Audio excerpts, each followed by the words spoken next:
Greetings and welcome to episode 250 of the Words About Games podcast, the weekly news and culture discussion podcast for Words About Games. I'm your host, Amy K. Alexander, joined this week by Mr. Daff Moody. How are you doing? Bulbasaur. It's Friday, ladies and gentlemen. Isn't it? You know what that means. It's that time of the year where there's like a million bank holidays and I never know what day it is. That's true. How is everyone doing? I hope everyone is well. They've had a good week, I hope. I've finished college for the next 2 weeks. Ooh. I've still got deadlines to do during my week off, my 2 weeks off. Thanks, teachers. Yeah. Thought you were on my side. Teachers are Clearly not. Teachers are the enemy. They are. Just ask me and Erica. Erica's a teacher.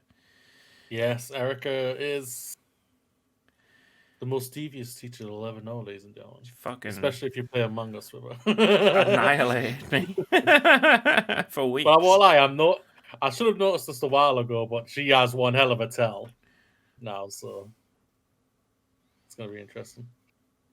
She's also cleverer than all of us. That's true as well. But she has got a tell, which is interesting. Everyone's got a tell. No, yeah. You've got a tell. Oh, everyone, of course I have a tell.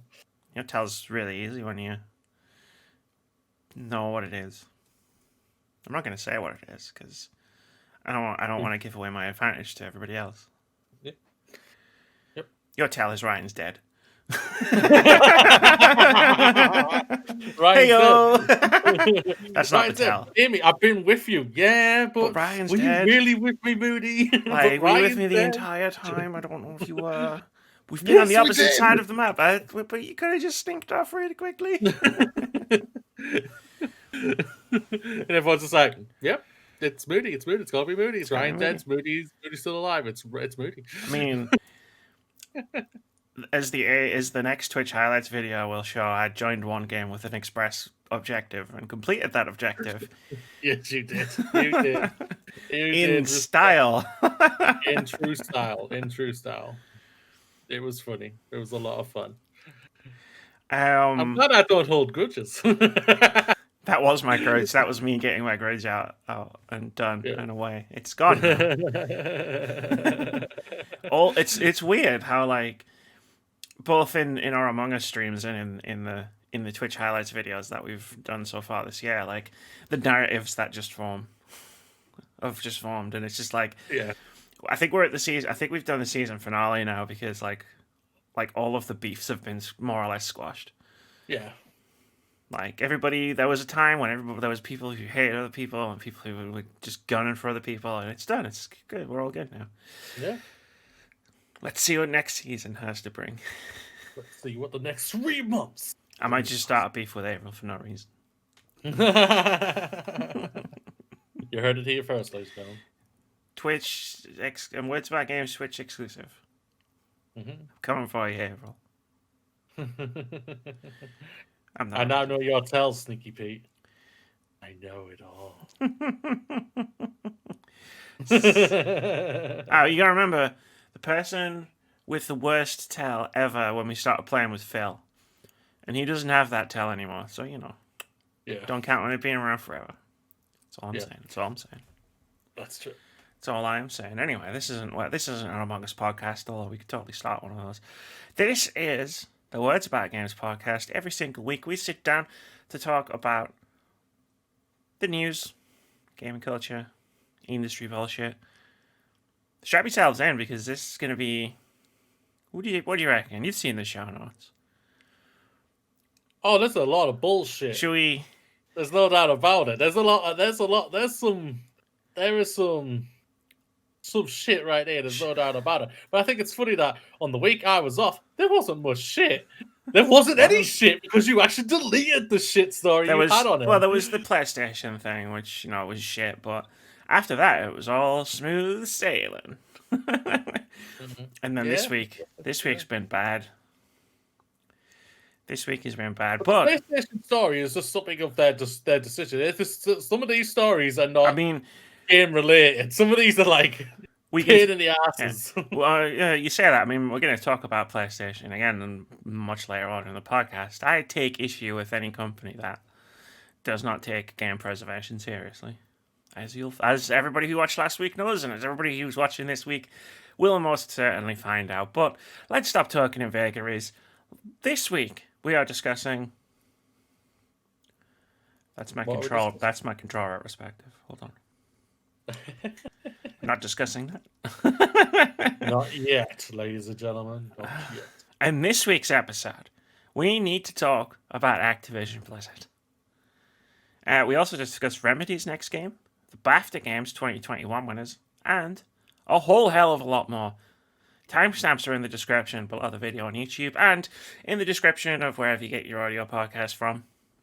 So you can skip around, watch in any order, only watch certain bits, watch the whole podcast backwards. We don't mind. We're just happy that you're here, aren't we, Moody? On our 250th episode, and I've been in about, say, 50 of them, give or take. I don't want to. I think I've been in like 245 of them. Yeah, something like that, yeah. But in a good note, ladies and gentlemen, the Holy Trinity is back together. See, Superman, Wonder Woman, Batman. I got them back. Batman was hiding for a while. And then, so it was just these two, but we found him, and it's back together. The Holy Trinity. Superman's the best. Just remember that. Wonder Woman's the best. But you know who's the worst? They're all the best. Yeah. Batman's overrated. No, I didn't say Batman's bad. I said he's overrated. Calm down, internet. There's your thumbnail.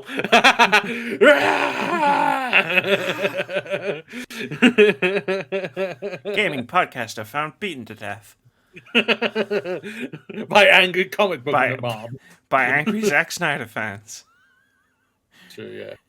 She was found dead naked in a lake with hashtag release the Snyderverse tattooed on her back. No, restore the Snyderverse. It is. Oh, is it? It's restore the Snyderverse. It's called restore the Snyderverse. I'll just say this right now. Okay, I know we're going to do a video game podcast, but I'll just say right now, ladies and gentlemen, the quickest scoop ever.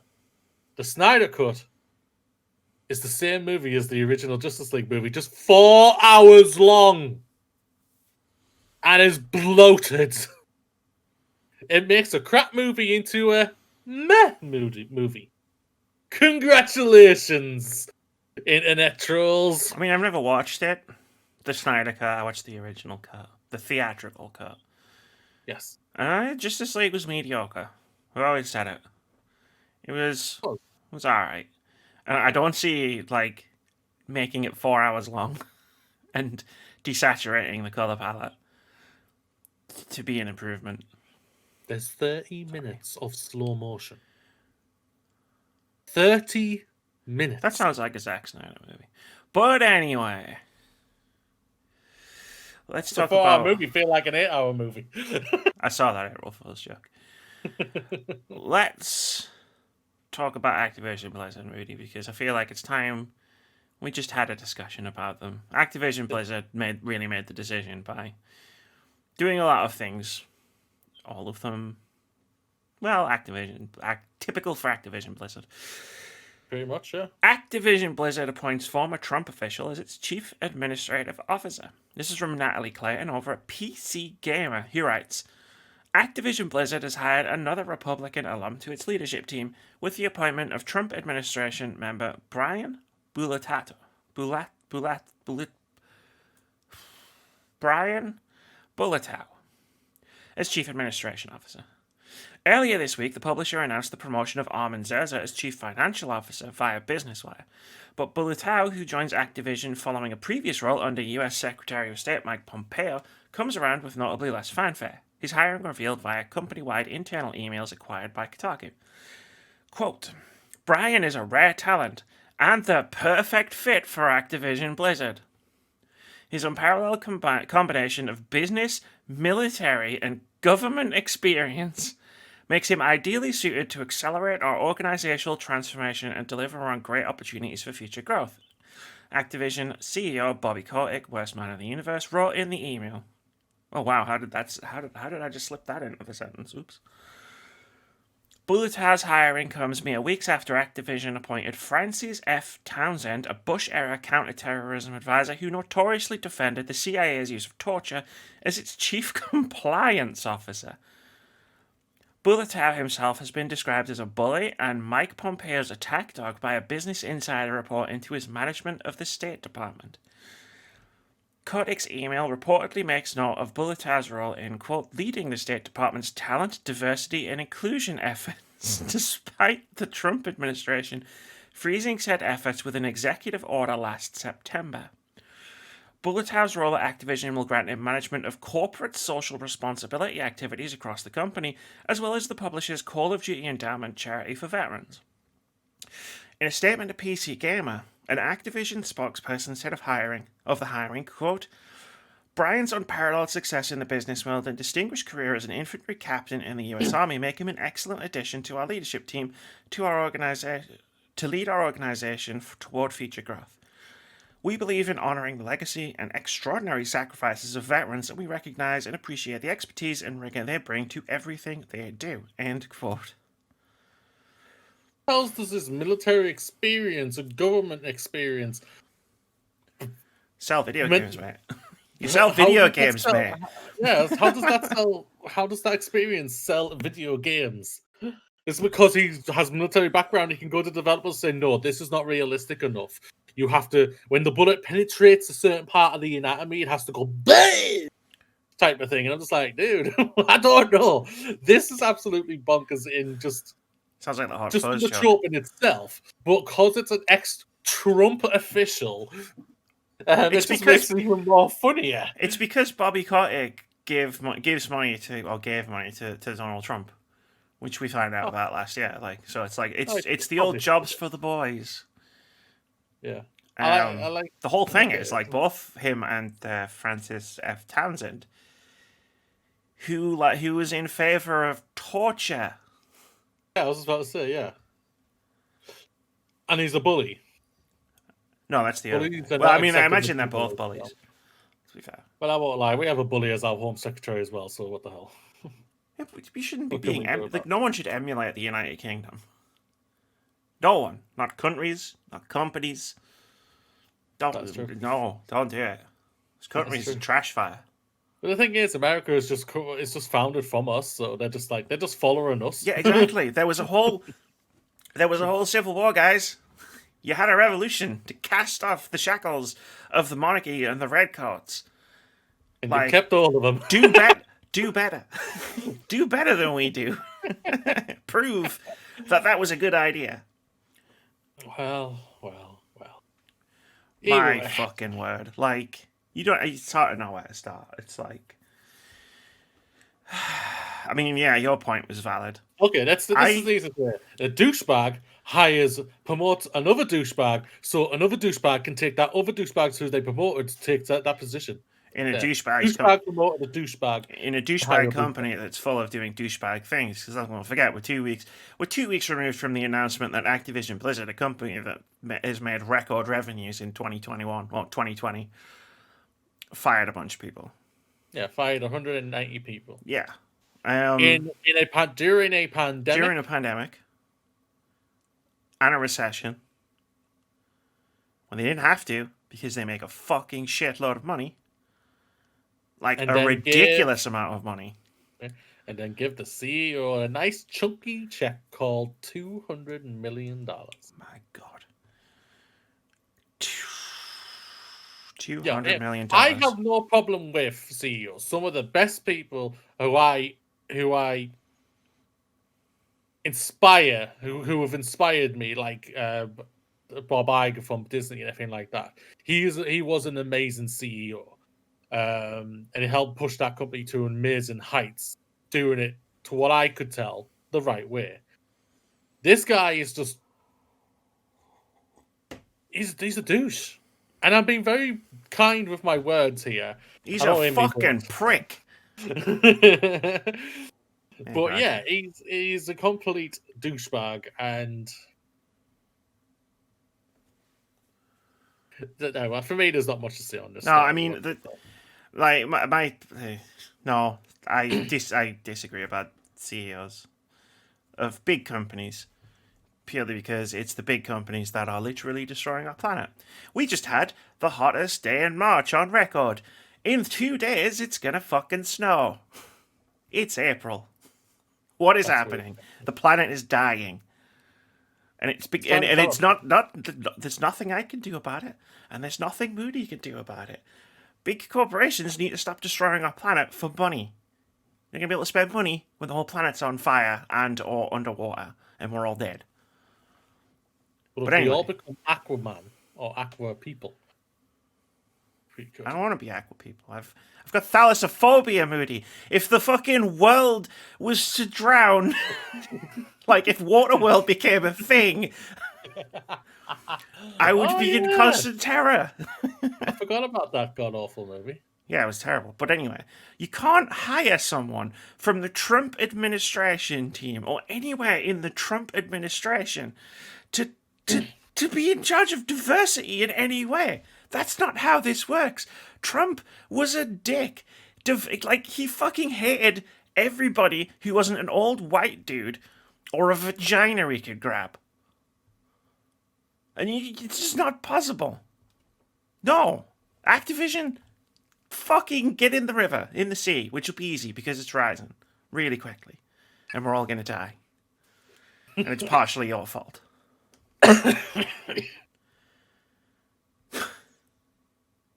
Next about Activision. Fucking hell yeah. Here we go again. Activision DMCAs news outlet for reporting Call of Duty leak. This is from Brendan Sinclair over at GamesIndustry.biz. He writes, Video Games Chronicle editor-in-chief Andy Robinson has said both his and his outlet's Twitter accounts were temporarily locked today as a result of a Digital Millennium Copyright Act claim from Activision.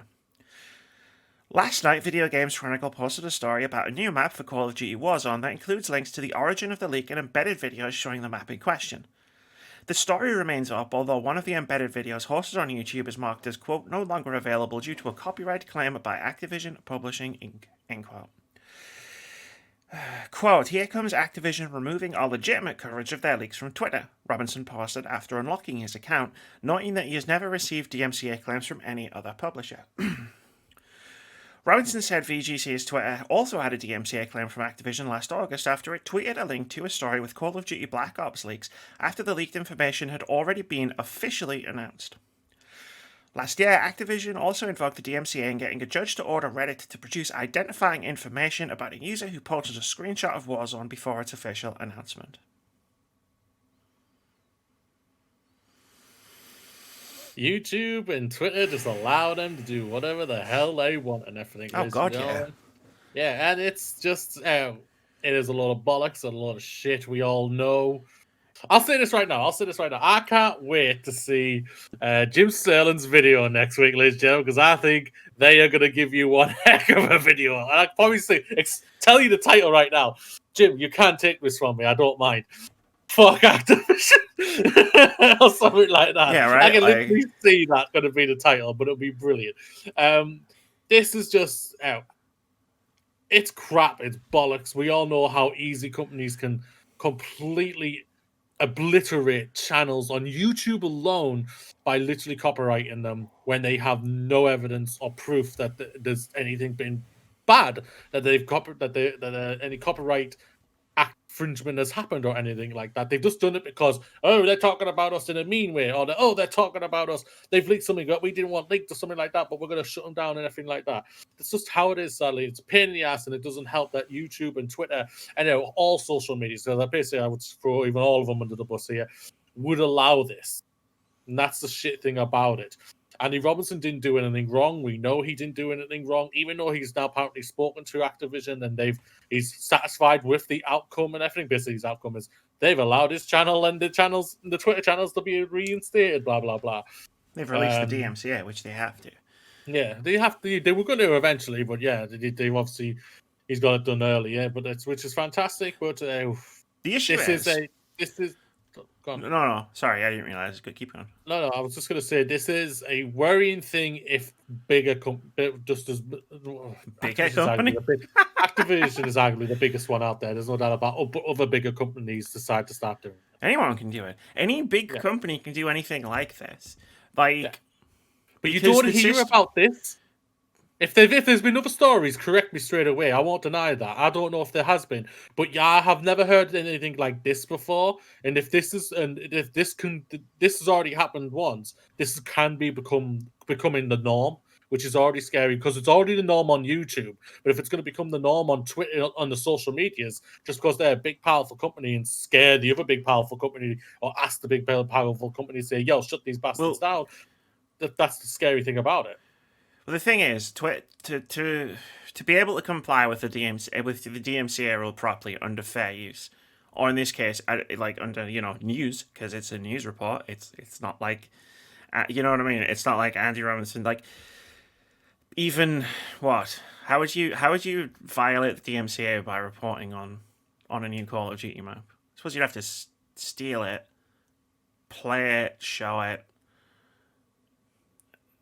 But you have to be proven. Anyway, it's a whole thing. The problem is the way the DMCA system is set up is bollocks. And yeah, this happens like across social medias all the fucking time. You mentioned Jim Stellar just before. Jim Stellar's going through this with a shit-heel developer of their own.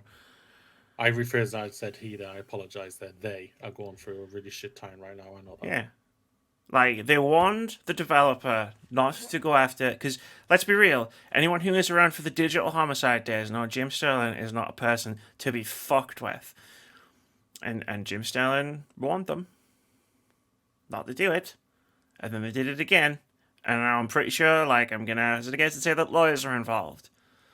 But the issue is, any company can throw a DMCA on anything they want. Because they're big and they have the power and money to throw as many lawyers as they want at it. When a small company or a small YouTuber or that's only news outlet that's only like step 2 or 3. Step 1 is they can just do it, and even if the claim is false, which 9 times out of 10 it is, it doesn't matter. There's no penalty for issuing a false DMCA claim on anything. Activision Blizzard can do this and get away with it because what's the repercussions? Well, there aren't any. People get mad. People will talk about it again, the broken system, on podcasts, on videos, on social media, but nothing will change.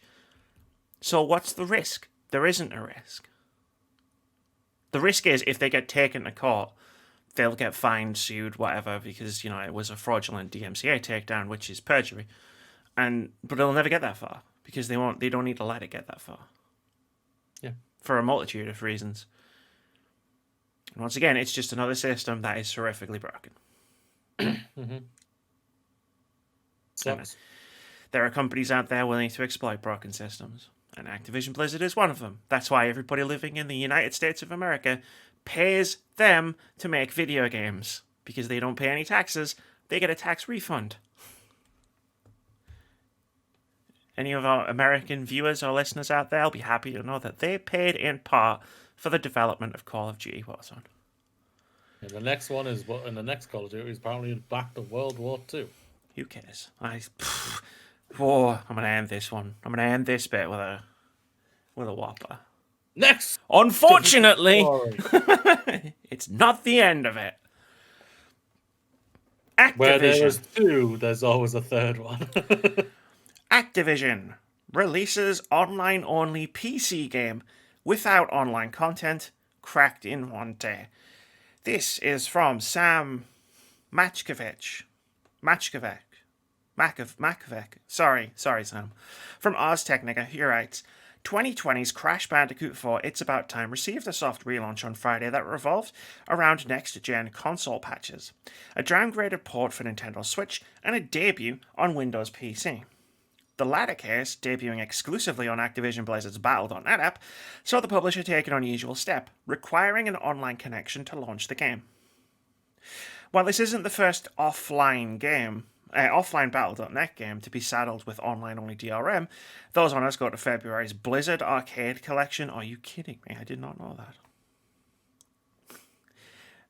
The Blizzard arcade connection requires an... Wow. Okay. I'm getting angry. You missed an Activision story? Amy, are you going to see now? Shut up. Don't poke the I bear. didn't know this either. Don't poke the bear. The bear is angry. The bear is me. And I will fucking swipe your head off because I'm swinging on this podcast. We haven't even started yet. I was going to. It's arguably the highest profile game that gets such an official limit, and one that follows the revived platforming series shift from Steam to Battle.net. Perhaps even more embarrassing to Activision, this DRM effort only lasted a single day.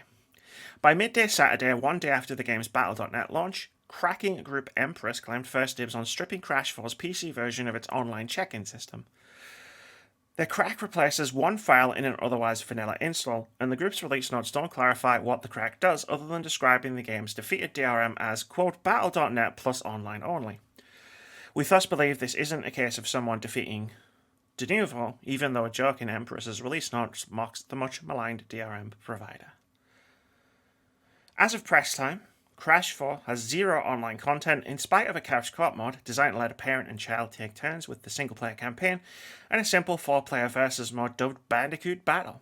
Thus, the Battle.net handshake appears to revolve entirely around DRM as opposed to checking for add-on content like new levels or even leaderboards. Scoreboards, it's the same thing. Wait, it says score leaderboards. Why? Oh, that's redundant. Oh, I'm just catching my breath. Got a long way to go, and I got a lot of shouting to do. Should you want to play Crash 4's single-player content offline legitimately, you're limited to its console versions, and suffering with inconsistent frame rates on base consoles like Xbox One X or PlayStation 4. Attempts to load the legitimately installed game on an offline PC result in the error message, quote, failed to sign on to Battle.net error code, blah, blah, blah. It's not quite, it doesn't quite roll off the tongue like Error 47 did. And that is an old school reference. Using the crack bypasses this restriction without otherwise changing what content is available compared to, say, the console versions. Playing Activision Blizzard games while offline via Battle.net is already a tricky proposition, in part because most of the service's games make always online assumptions in terms of content. Battle.net's offline mode is a bit buried, as it requires logging out, then choosing a play offline toggle behind a gear icon.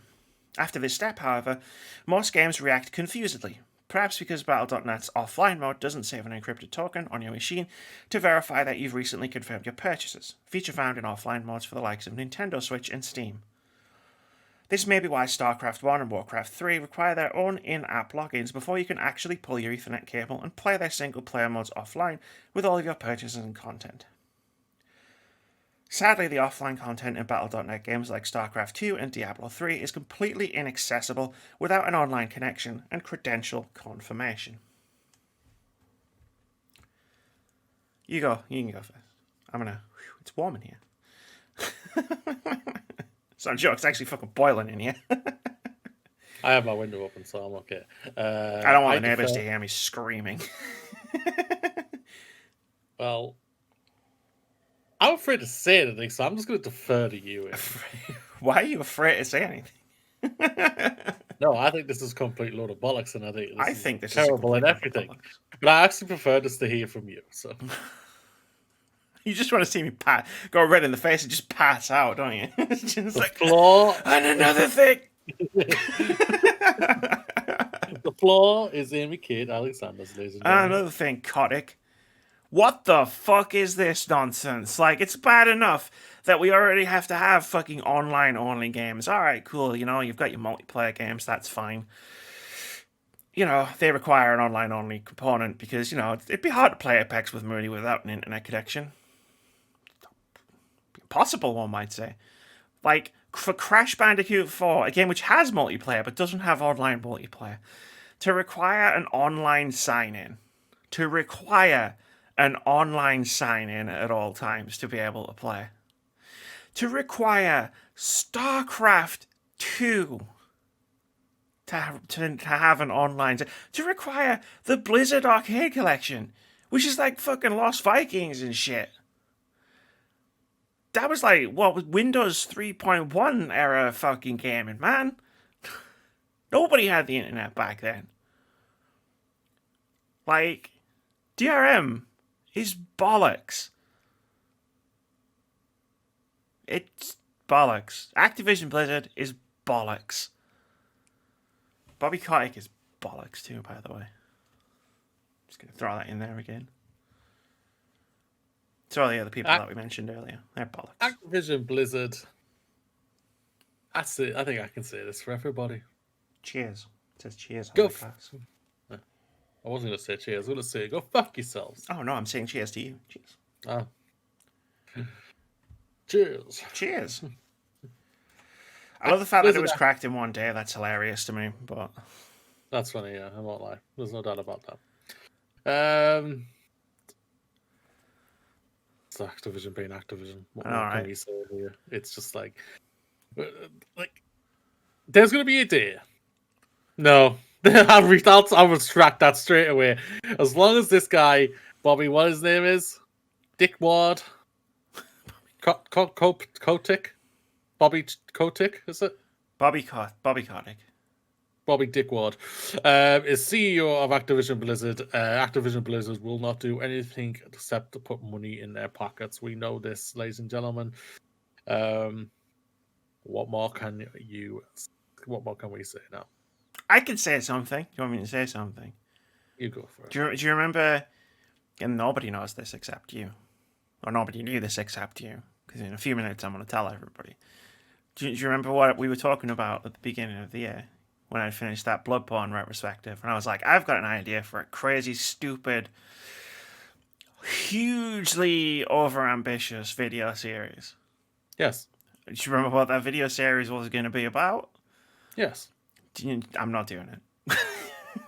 Like, I can't. It has been a succession of absolute horseshit coming from Activision Blizzard.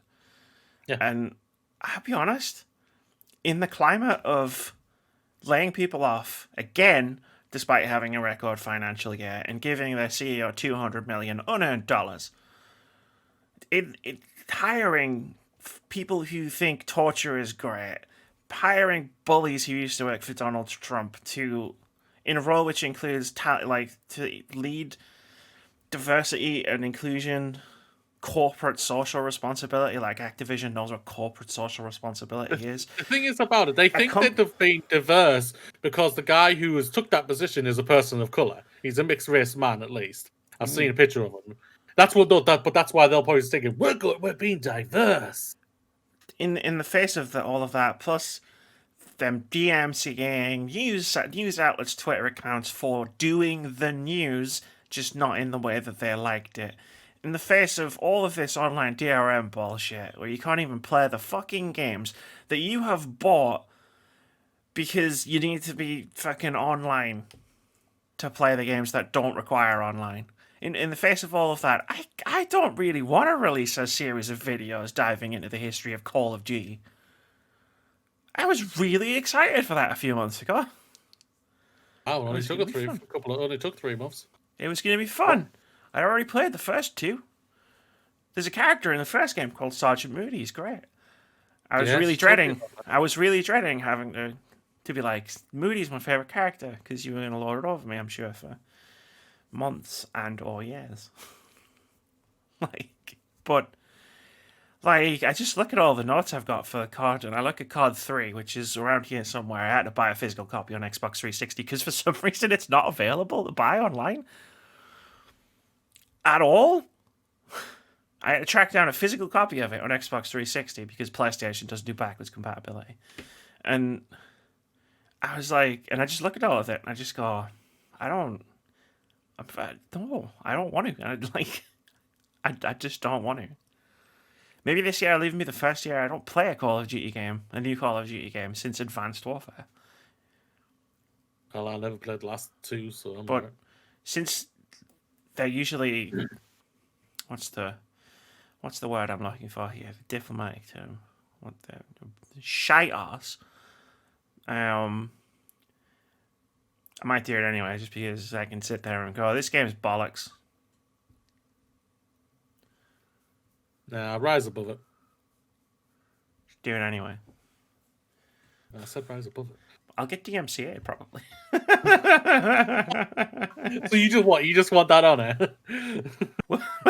I mean, the title of this fucking entire podcast is going to reference Activision Blizzard. We'll probably get DMCA tomorrow.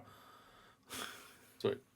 So are you going to put the title as "Fuck Activision"? No, I'm going to put the title as "We Need to Talk About Activision Blizzard." And again, this also includes Blizzard. I'm sorry, it does. They're the same. That's the same. They're the same company. Activision Blizzard, ladies and gentlemen.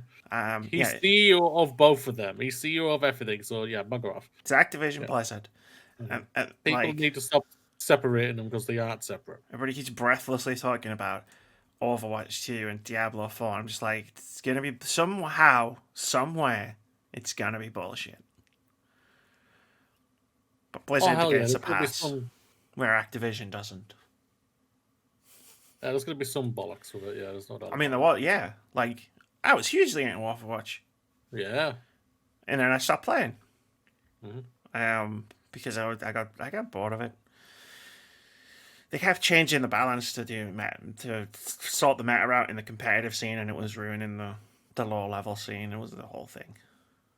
All of my characters became unplayable, like in a competitive sense, because we had a team of 6 people who played it competitively, and they kept ruining all of the characters that I like to play. And eventually, I was just like, I don't want to have to learn how to play this other character just to be competitive and have fun with my friends. Let's play something else. I can't remember what the something else was, but I know it was just let's play something else. Yeah. Because I don't remember when that happened. It must have been. It was just before Blitzchung. So was that 2018? Yes. 2019. 2019. Yeah, I was just before. Just last year we smashed Apex. We smashed Apex for a while. So I wonder what I was playing at the time. Because I've always had an online game. It wasn't Apex. Maybe I just didn't for a while. I usually am playing an online game. 2019 was a busy year for games. All years are a busy year. Games. Anyway. Speaking of games, though, Amy, this is this the light that at the end of the tunnel that everybody who supports Remedy games.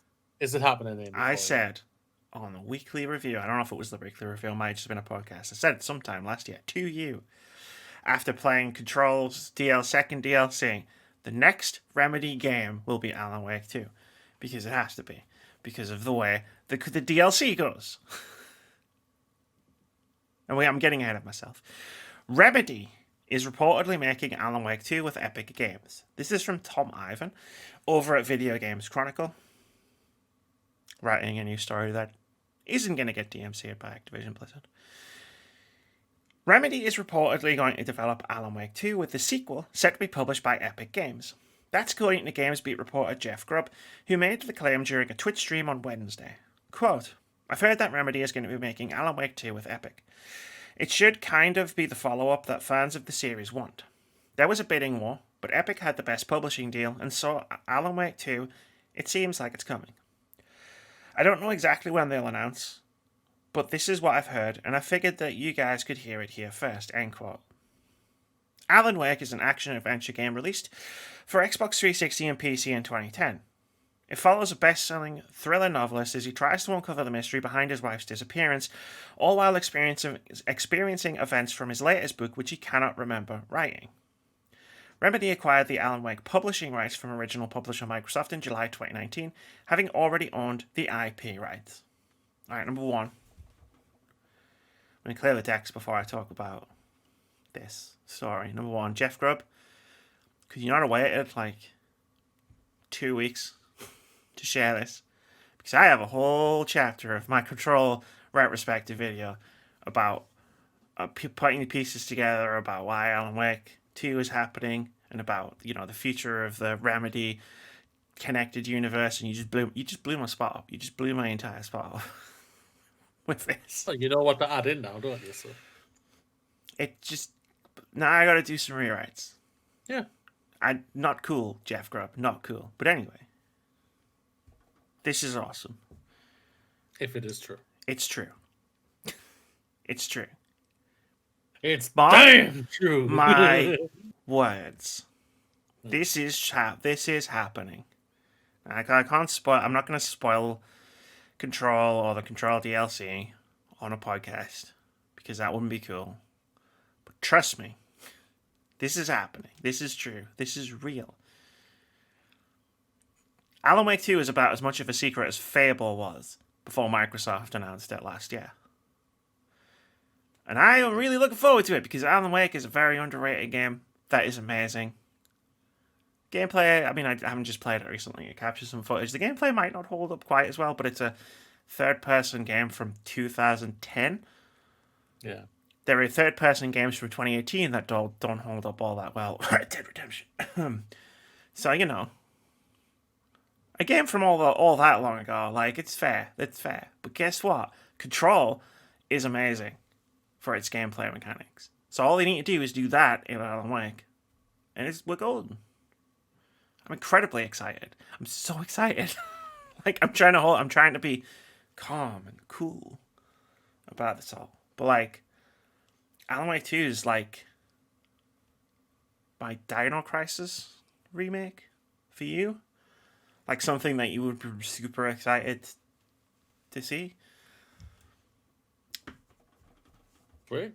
Yeah. I have no affiliation for Dino Crisis, Alan Wake. I never played the original. I have not played Control. I did enjoy Control. I didn't consider it as hyped as what everyone else gave it to. For me personally, it was for me a boogie mess when it came out. I thought Agreed. It was pretty terrible when it came out. But, it's like Vampire the Masquerade Bloodlines. It's like when it came out, and to be honest, to this day, because the developer went bust.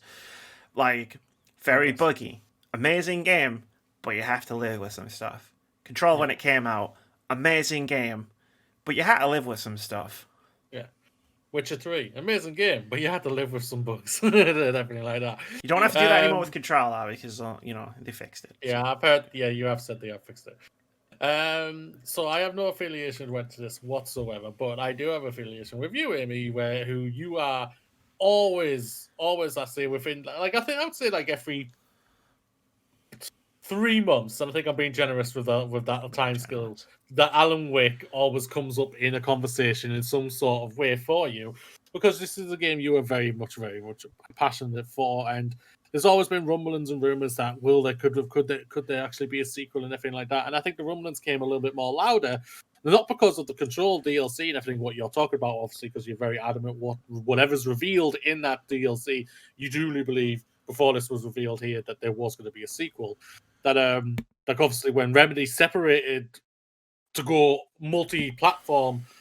For putting their games on every other console these days instead of just being on Microsoft, that they also bought the rights to the Alan Wake, like it says. So I think a lot of people are always wondering, oh, could we actually get a sequel? So it's going to take, it's probably over 10 years, probably too late, but we'll see what happens here. Oh, that's the genius. That's the genius of the DLC. I'm save it for the retrospective, Amy. Save it for the retrospective, yeah. I am super happy if this is true for everybody who loves Alan Wake. This is, for me, this gives me a reason to go back to even give Alan Wake a try. Hopefully when me and Amy are in our own place and everything like that, we will probably do that and stream it, maybe. Oh, I could sit next to you and you could be like, oh, this isn't very good, and every time he'll punch you in the arm. No, yeah, you think I'm going to say it's not very good? Wouldn't dare. I'm just going to say quiet. The discussions we'll have about old Halo games when I'm sitting within arm's reach. But no, yeah, I'm super excited and ecstatic for all the people who love the Alan Wake franchise. This is something you've been hoping for and praying for the longest time, and if this is truly true, be excited and be there when it comes out. Like, be there.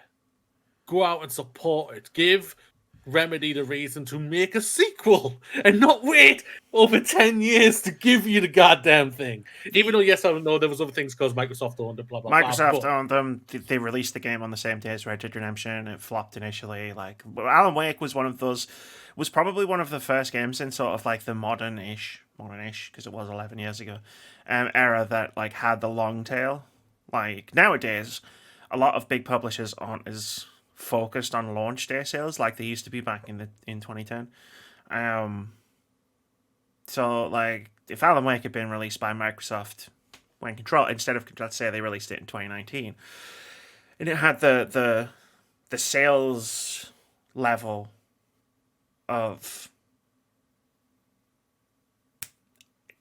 that it did. I lost my entire train of thought, Moody. If it had the sales level that it did in 2010, like, it would have been fine. But like, Microsoft wanted them to just make a new IP for the Xbox One, and it was an all-in-one entertainment system, so they wanted to have transmedia focus. So they forced them to make a game with a TV show attached to it. Do we see a remake of the first one? No. To get people back into it? No. They might release a next-gen version, or a current-gen version, like a PS5, Xbox Series version. So a HD remaster, basically. Yeah, basically. Just up in the visuals, but not changing the gameplay or whatsoever. Yeah, I don't think they'll remake it. Because I am intrigued because because Epic has got it. Well, there's a bidding war, and I'd be fascinated to know who else was in that bidding war. I'd be fascinated to know who else bid for that. But I'm curious. Yeah, I agree with on that part. Of, like, I'll be fascinated because I'm curious. Was Sony a part of that? Was Microsoft a part of that? That's that as well. But on top of that, my thought is, if Sony wasn't a part of that, just because Sony and Epic have a cracking relationship, I think that you're clearly working in together on a deeper scale than anyone really, I think, truly thinks out there right now. This is my tinfoil hat. You can't really see it. I have to duck down. I think it's a representation of a tinfoil hat. I'm going to duck down so you can see it. I think Sony was a part of that. And I think one of the reasons Remedy went with Epic, who said they had the best publishing package, was because Sony probably wanted exclusivity or timed exclusivity. And Remedy wanted to release it on all the platforms that you can get Control. Because Alan Wake 2 isn't just going to be a sequel to Alan Wake. It's also going to be a continuation of Control. The tinfoil hat. I'm going to talk to you about these spoilers, because I don't care about spoilers at all anymore, ladies and gentlemen, for anything. I'll tell you. Because of what's happened on my life, and I'm just like, there's more important things than spoilers. I'll tell you. It's just for people who aren't getting around to it or whatever, like, because the Ultimate Edition just dropped on PS Plus, so there's people who might not get around to playing it yet. Like, for example, my friend messaged me who just got his Xbox Series X and was like, "Should I download Control?" And I was like, yes. Here we go. Here we go. And then I sent him a screenshot of my Platinum, and I went, "Yeah, it's okay." It's not bad. Yeah, it's not bad. But no, it's like, yeah, there's a ton of people still getting into Control. So I knew we were going to talk about Alan Wake for ages, because it's just one of those games that I could talk about for fucking ages. But anyway. No offense. I think this would have been the same if this was for me a Dino Crisis remake, because I wouldn't have wanted to transfer over to another story. We can go. So we'll talk after the podcast. We're going to talk about the BAFTA Games 2021 winners list in a little bit of detail. Not much, because we've talked about awards for a bunch of times. Yeah. Like them, I like them. Blah blah blah. Yeah, I don't mind them. It's just. Yeah. They're good. I like them for publishers, I like them for the developers, I like them for the people who win the awards and who get nominated for the awards. I think there are people out there who put too much stock in them. Like the whole thing of, this game sold well, so it must be good type argument. Well, this game won a ton of awards, so it must be good. Objectively speaking. And it's like, no, that's not how opinions work, mate. But I digress. That's not you, that's not me. That's not anyone we really know. Best game, Hades. Hell fucking yes. Hell fucking yes. Hades is an incredible game. Now, you hummed in hard on what was your number one when we were talking about our top 20, and even you said yourself that the next day it could be Hades, or the next day it could be Final Fantasy VII for you. At the time it was Last of Us for you, but it's all three. That's how in my heart. My game of the year 2020 is Hades, Last of Us, Final Fantasy VII. Yeah. You could have done that. I wouldn't have cared. Yeah, it's fine. Arbitrary numbered lists are a January tradition. We should maybe change that.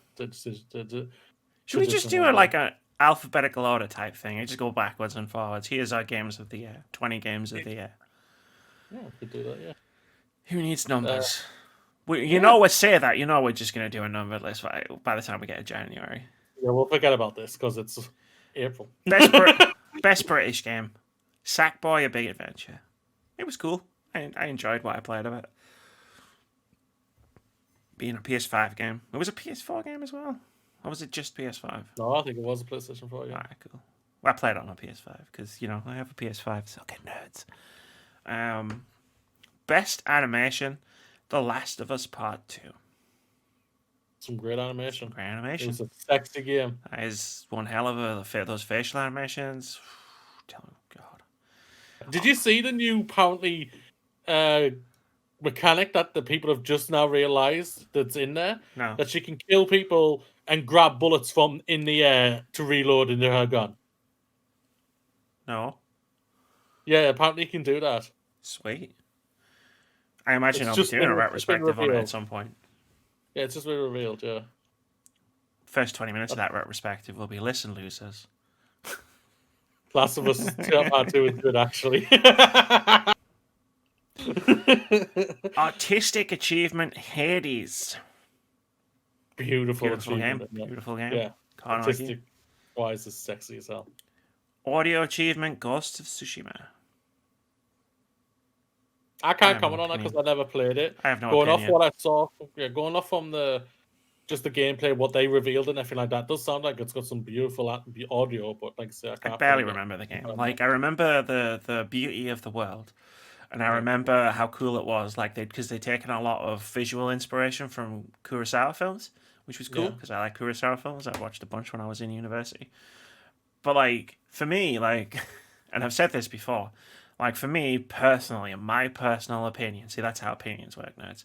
In my personal opinion, Ghost of Tsushima was overrated. That bears fruit now, 9 months after I played it, where it's like I barely remember any of it. Just didn't click for you, yeah. Yeah, it just didn't click for me. Best debut game, Carrion. You played it, I didn't. It's fun. It's fun. I never completed it, but no, yeah, it's a lot of fun. It was a lot of fun. Best evolving game. Sea of Thieves. Xbox has a game on this list. Sea of Thieves was good, actually. Actually, yeah. You know what? We need to download that and just last on that, I think. I wrote that sentence in January 2020, and it continues to pay off for me. Oh, because it was my OpenCritic. Yeah, my Fantasy Critic team name. Yes, it was, yes. But yeah, we gotta go to the high season. I've been watching Black Sail right now on Amazon, which is really good. Let's finish. It Takes Two and other Outriders, like other multiplayer games. I'll tell you what. This summer, you and me, we'll sail the high seas. Yeah. And I'll just be like, "This is a good game. This is a good game." Yeah.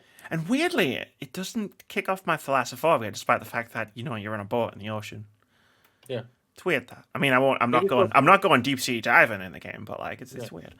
Maybe it's a beautiful game. Well, the thing is, it's like, and I always say this because it's ironic because it's got the best water physics I've ever seen in a game. Oh hell yeah. And it's just like it's so realistic. It's too realistic. I don't understand. Like I can't play the first 20 seconds of BioShock, but I can play Sea of Thieves. Best family game, Sackboy: A Big Adventure. That's a bit of a surprise. I don't know. It's a good family game to play with a kid. Like, unlike what, say, I don't know, plucking an award show completely around them, the Game Awards says about what family games actually are. Like, it's actually a good game to play with your kids, whereas at the Game Awards, you might as well just call it Best Nintendo Game. Game Beyond Entertainment. Animal Crossing New Horizons. Yeah, there was nothing could go against that game. Best game design, Hades. I'm going to skip down to because it pairs with best narrative, Hades, because the game design and the narrative are so firmly intertwined in a way that like no roguelike has ever managed to do before, and it's genius. Yeah. That's fair. And that's why it's my game of the year in 2020. Best multiplayer game, Animal Crossing New Horizons. This ain't it, Chief. This ain't it. Multiplayer is a pain in the arse in that game.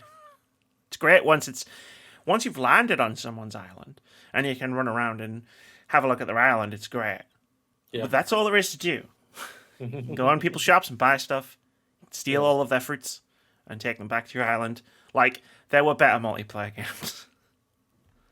There were better multiplayer games. Best music, Marvel, Spider-Man, Miles Morales. Good music. Final Fantasy VII was right there. BAFTA voters.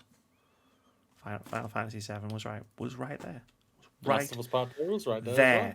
So was Doom Eternal. Yeah. All the games that were nominated were good choices. Original property, Kentucky Route Zero TV edition. It's definitely an original game. Give it that. Very strange. And you know me, Moody. You like your strange games. I downloaded that strange game you talked about last episode. Cool. I hope you enjoy it. I look forward to hear it. Like, I do look forward to hear what you think of it. If you play it. Performer in a leading role. Laura Bailey as Abby in The Last of Us Part 2. Say it with me, Amy. Suck it, nerds! You hateful bigot, bastards. Shit fucks. Yeah. Even though, take away that this performance was fantastic either way. This was, I think, I'll say this and I'll still say this. Not that she doesn't deserve it or anything, because she's arguably been the best performance this year. She was absolutely phenomenal in The Last of Us Part 2. Yep. But I truly believe this was the games industry in every element, because she's won it in every award. They're big middle finger to trolls and bigots and assholes and dickheads and all like that out there to them to say, yo, you will not do this, because she was amazing and she deserves to win this. Like it or fucking not, you assholes. And they did that brilliant, and I love that. Yeah. Well done. Laura Bailey, you were fantastic. Best performance of the year. I agree. Yeah. You made me like Abby by the end of the game. Like, that's it. That's all you need. That's it. Yeah. To call it best performance of the year, that's all you needed to do. Because we all know how that game starts. Yeah. We know. Best performer in a supporting role, Logan Cunningham as Hades, Achilles, Poseidon, Asterius, Karen, and the storyteller in Hades. So basically, that was just like best. Half the cast of the game. Yeah, Hades is the main character, so like, is that like leading role as well? So Zagreus is the main character. Yeah, who is Zagreus? Hades is his dad. Fuck yeah! Sorry, yeah. My apologies there. So yeah, fantastic. Right, he was the voices he does is fantastic. So yeah, Logan Cunnings does an incredible job. EE Game of the Year, voted by the public, The Last of Us Part 2. Suck it, nerds! Oh, the public hate this game. It's never going to sell. Everyone's cancelling their pre-orders. Yeah. Sony paid for all the reviews. Yeah. Yeah, that's exactly what happened. Yeah, I'm still waiting for my check, Sony, just so you know. I know, right? Like, I feel like we did it's bounced a few times, Amy, for me. I don't know why. We did like a 2-hour podcast, and we both called it Game of the Year, and it's like, where the hell's my check? I'm like, come on, Sony. Yeah. Honestly, like, yeah. Maybe this is all the shit we've been talking about them recently. She says, looking further down the list of news stories. Congratulations to all the winners. There've been some amazing games in 2020. Even though the year was shite ass. It was a shite ass in general. It was an amazing year for games. For games, it was fantastic. Yeah. Incredible. So many different and unique styles there, and that one. Yeah, like this is what I love about the games industry in general. Like, or video games, I guess, in general. It's just like we're at a point now. I mean, if you've watched the last few episodes of the weekly review and you've heard this shit I've said about games I've played, where I was just like, what did you play this week, Amy? Well, this week I played a neo-noir adventure game where one deity shoots another deity, shoots a gun at another deity, which is the Big Bang, and then in the it's just like games are weird, and I love it. Yeah, it's you get to a point where you can decide not to play the output of a certain publisher because all of their games are the same game anyway, and not feel that in the slightest, because then it turns out there's all these other really cool games that you can play instead, and they're really good. They really are, ladies and gentlemen. Maybe I could take this time to play Control. And I Video did. games. Oh.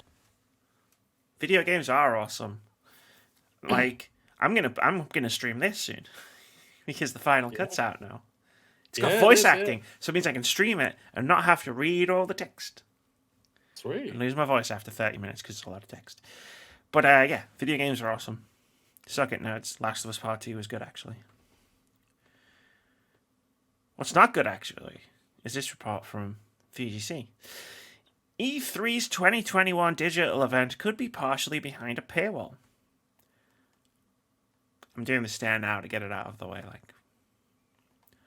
This is from Andy Robinson over at Video Games Chronicle, who writes, E3 is considering putting parts of its digital E3 show behind a paywall, sources have told VGC.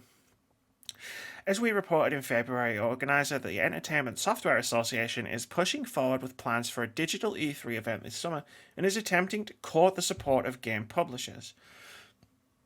The event, which will rebrand as the Electronic Entertainment Experience instead of Expo, is planned to run for a week starting June 13th and incorporate 3 days of broadcast content followed by a consumer experience powered by an official E3 app.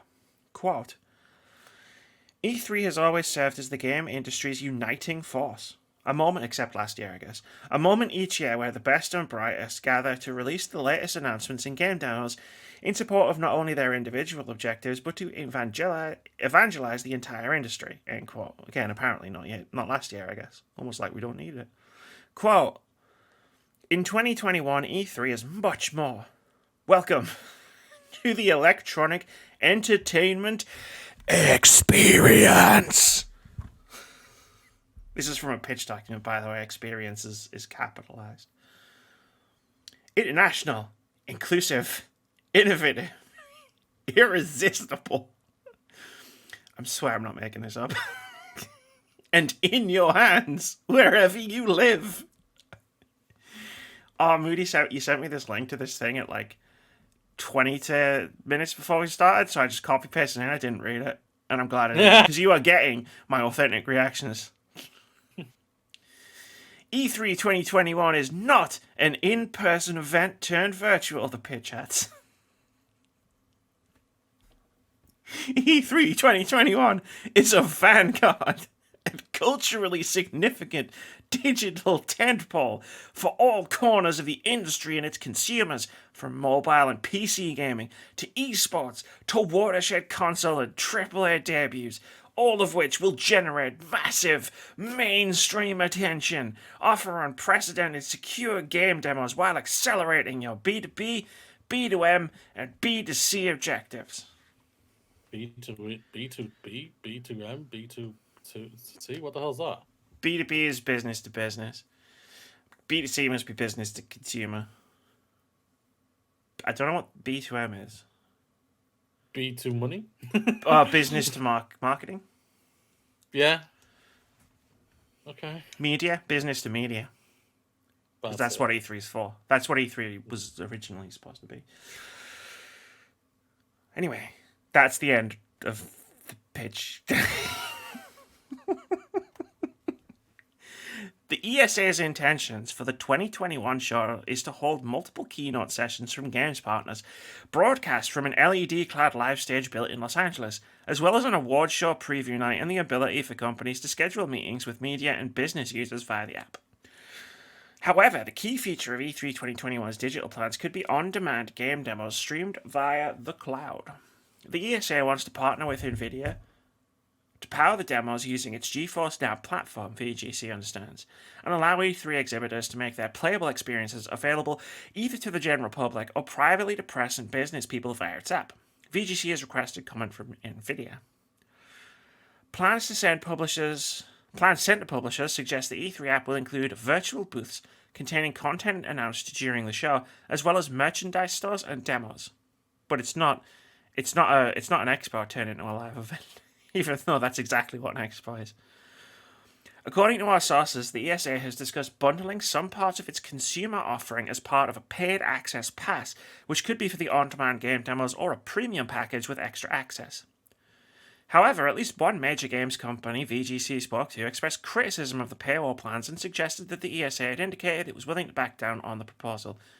10-1, that's Microsoft. Probably, yeah. Because I imagine they would want to be a part of it, of an E3. And we're just because I think they want to help it come back, don't they? So. Like, nah, mate, that ain't happening.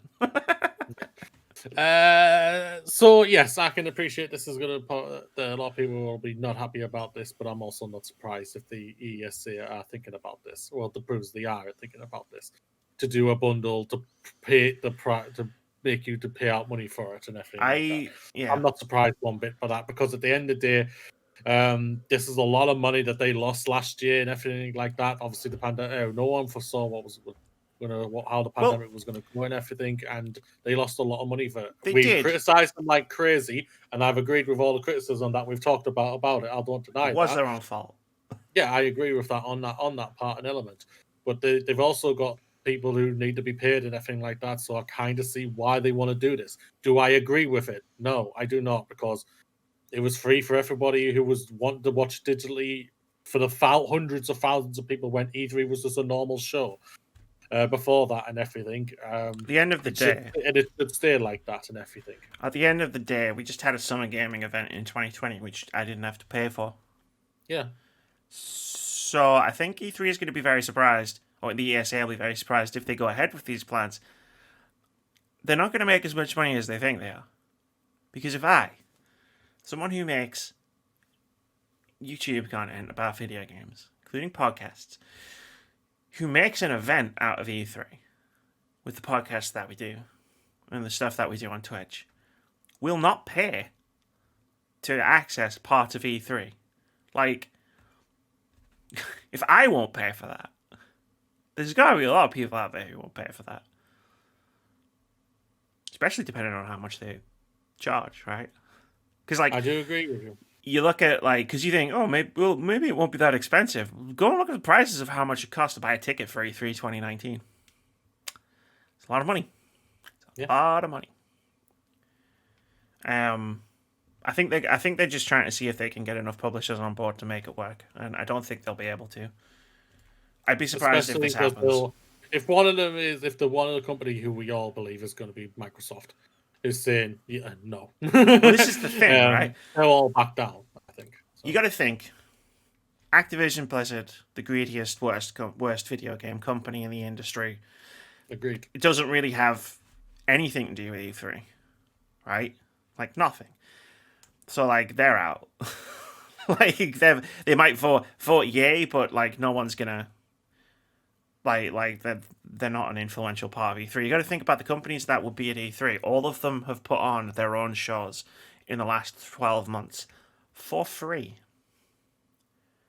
At the end of the day, marketing doesn't work if people have to pay for it.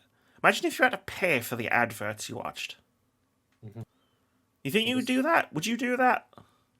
Like, if there was a trailer coming out for Falcon and the Winter Soldier, oh no, that's already out.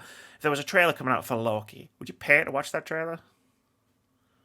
Because that's what E3 is. Like, and hey, I don't subscribe to the more cynical voices around YouTube and social media. Like, I love E3. I think it's great. I always enjoy, like, seeing all of the new games, and I always enjoy watching the press conferences, but I'm under no illusions that it's just a series of adverts. And I wouldn't pay to watch adverts. You couldn't pay me to watch adverts. Okay, so I'm literally on Twitter right now, and apparently E3 have replied to Nibbler's Twitter. Nibble's Twitter. Nibbler. And they've said E3's 2021 digital show is a free event for all attendees. We're excited to fill you with all the real news for the event very soon. Someone even replied, April Fools or no? Yeah, question mark. He says, no jokes today. No joke today, he says. Everything like that. I mean, yeah, I expected them to back down. So, yeah, that works. It's still a dumb idea. The ESA... the ESA hasn't covered itself in glory lately. But Yeah, it's a dumb idea. And if they have literally backed it down on the same day it was reported on, that makes sense. That makes that 100% basically sense. tells you that shit they were. Oh, We already fuck. knew they yeah. They basically went shit. But Let's please, right please God, if you're gonna write more pitch documents like this, ESA, please release them to the public because they're hilarious. It's so stupid. The electronic entertainment experience. It's gonna be irresistible. I'm excited to watch it, and then you and me have a good discussion. Oh, it's about gonna it. be great. I think it's gonna be a fun little watch. But this pitch is ridiculous. Oh, the pitch is over the top and funny. And now I have to. Well, what did I? I want someone to walk out on a digital stage and say this. They have to. If they don't, E3 feels right off the bat. That would be amazing.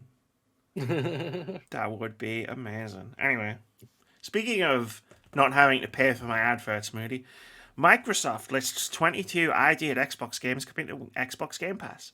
This is from Wesley Yinpool over at Eurogamer, who writes, Microsoft held an ID at Xbox showcase last week, and as part of it listed 22 games coming to Xbox Game Pass.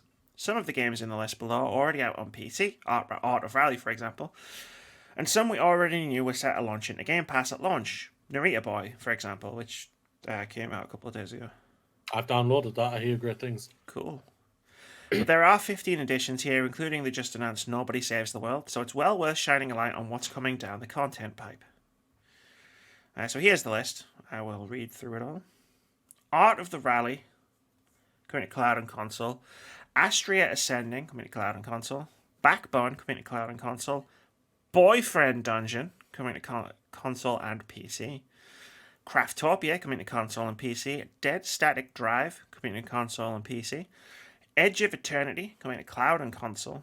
Hello Neighbor 2, coming to cloud and console. Library of Ruina, coming to cloud and console. Little Witch in the Woods, coming to cloud and console. Moon Glow Bay, coming to cloud and console. Take a drink every time I say cloud and console. Narita Boy, coming to cloud and console. Omno, coming to cloud and console. Recompile, coming to cloud, console, and PC. Sable, coming to console and PC. She Dreams Elsewhere, coming to console and PC. Stalker 2, coming to cloud and console. The Ascent, coming to cloud, console, and PC. On Dungeon, coming to cloud, console, and PC. Way to the Woods, coming to cloud and console. And The Wild at Heart, coming to console. Yo, Moody, this is a fucking killer list of games. I hope so. Yes, like, hope so indeed. And yeah, I know. Like, I'm way more immersed in indie games than you are. Not that.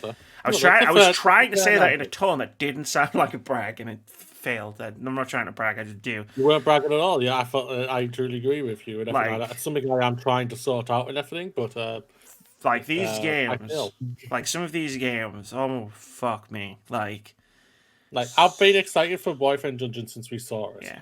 I just had a look if there was a release date. There's no release date. There's no release date. That's really annoying. That's really annoying. But there's a massive list of games that I know about. That She Dreams Elsewhere is one of my most anticipated games that we talked about it in January. Yeah. And now it's coming to Game Pass. I don't even worry about getting a hold of it. Like Stalker 2 is coming in Game Pass. These games are all coming out on launch, by the way. Yeah. This one, sexy sounding games there that everyone should be excited for, ladies and gentlemen. And it's just all on Game Pass. Yep. You can play it on Xbox or PC. Your cloud and console. Cloud and console. Yeah. The poison. How you want to play it is your way. Good luck, ladies and gentlemen. All these games sound great. There was one. Astria Ascending was, I think, announced at the ID at Xbox thing because they talked about shitloads of games at this thing. I didn't watch it because it was 2 hours long. But I got the notes. Astria Ascending, I think, was announced, and it's a JRPG inspired game with the studio working with a bunch of veterans from various Final Fantasy games, and it looks amazing. And I was like, oh my god. Oh my god! There's a writer from Final Fantasy VII, the composer from Final Fantasy XII, I think it was. Like, I was reading about it on PC Gamer. It's like, oh, yes. Xbox is just like, let's just get all these awesome games and we'll just hoard them in Game Pass. Speaking of awesome games, there was also a Future Games show, which happened right after me and Keith finished recording the podcast last week. That sounds about right. I finished this podcast, I went downstairs, I got a drink, I came back upstairs. My phone exploded because everybody went live on Twitch to watch the Future Gaming show, and I was like, cool, I'll give it a watch. And I watched it. It was a lot better than the ones from last year. Like, I enjoyed it. They had the voice actors for Carlos and Jill from Resident Evil 3 last year. Oh yeah. They were the in-betweeny announcers, and like they had good banter, and there was a lot of good. They had a lot of good jokes. But anyway, Fabulous. there were a few things that happened. It's pretty good.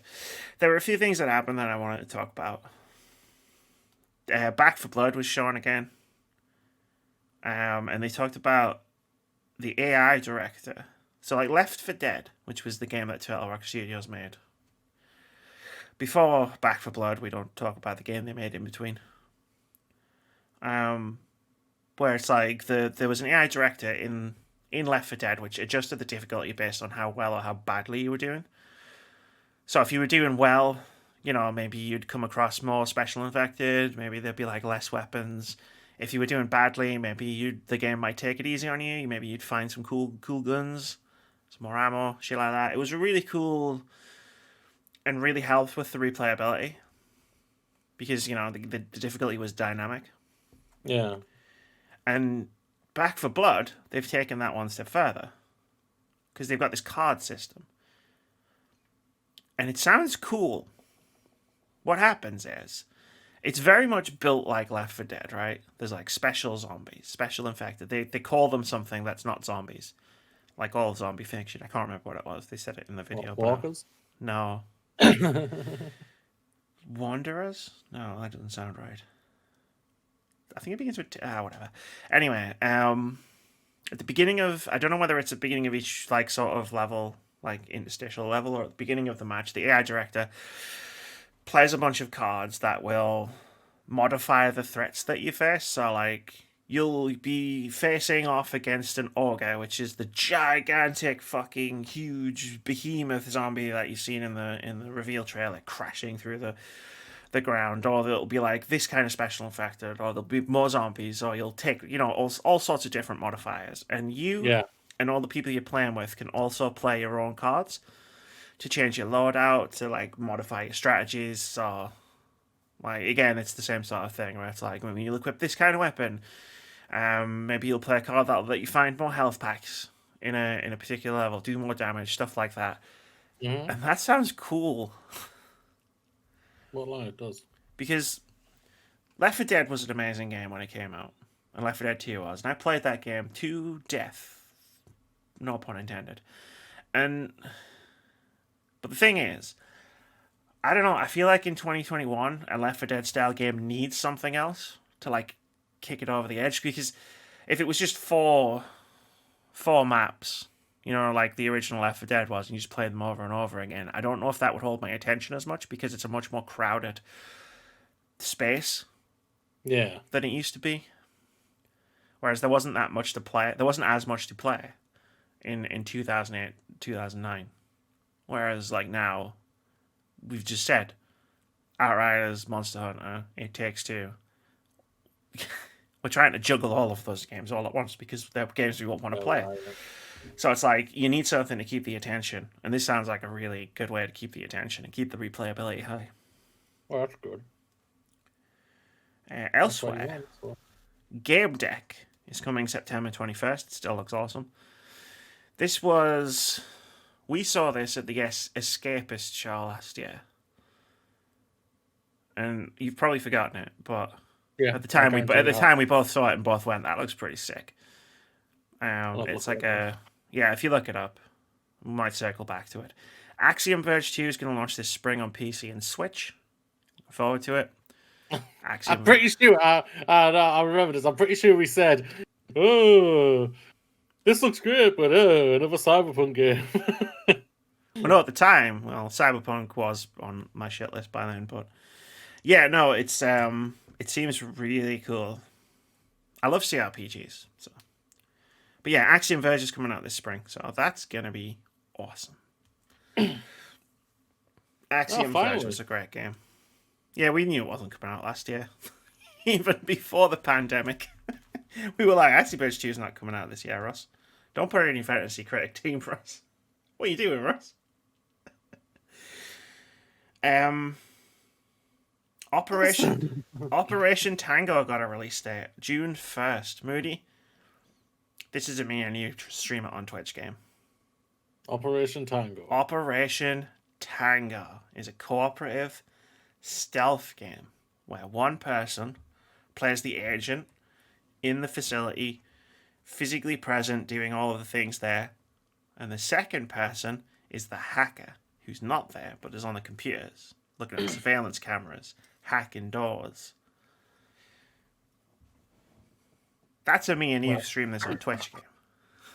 I would have to get it on Steam. Oh, 100%. Yeah. That's a me and you stream this on Twitch game, all right? Sounds good. I don't need a reason not to play something with you, so. I think you haven't steered me wrong when it comes to games, Amy. So I won't lie. You have not. So it'll happen eventually. My success rate, no one's success rate is 100%. Oh, definitely. But to be fair, I do preface most of my recommendations. Well, about half of my recommendations with I liked it, but I like some weird stuff. So you do. I'm adding it to the wish list. One game that was shown at the Future Games Show that I'd heard of, but I didn't really know anything about, that seemed interesting, but I'll probably not get around to it. Naraka Blade Point's coming to PC this summer. It's a 60-player battle royale where everyone's playing a ninja. It's a ninja royale, which is a pretty cool concept. Who doesn't like being a ninja? That's true. That is true. And there was a new Chris Tales trailer, which is coming out in July. It still looks amazing. I played it at EGX the last time I was allowed to go out of the house. What? Out? Yeah. Is that a thing? Are we allowed to go out? I was in 2019 when I went to EGX. From June, we will be able to. Sure we will, Mooney. We're dead. Sure we will.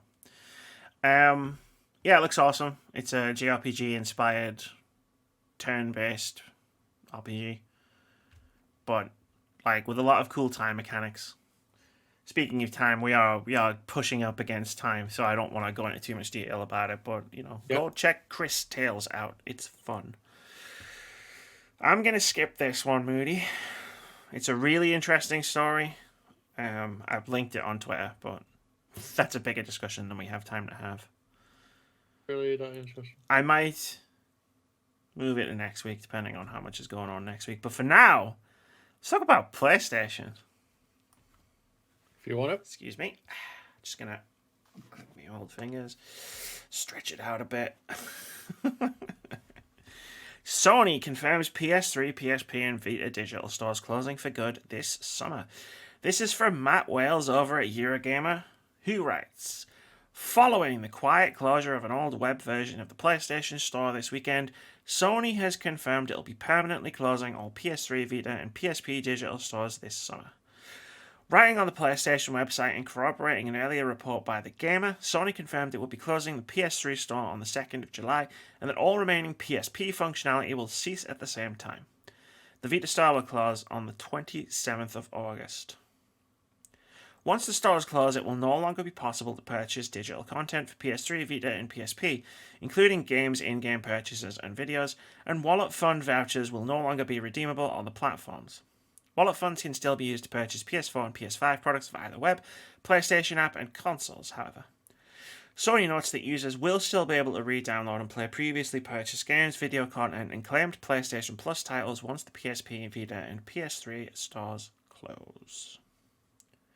I said a lot about this last week because it was the main news story, because the Gamer report came out, so we talked about it on the podcast last week, and it all still stands. I think it's fucking nonsense.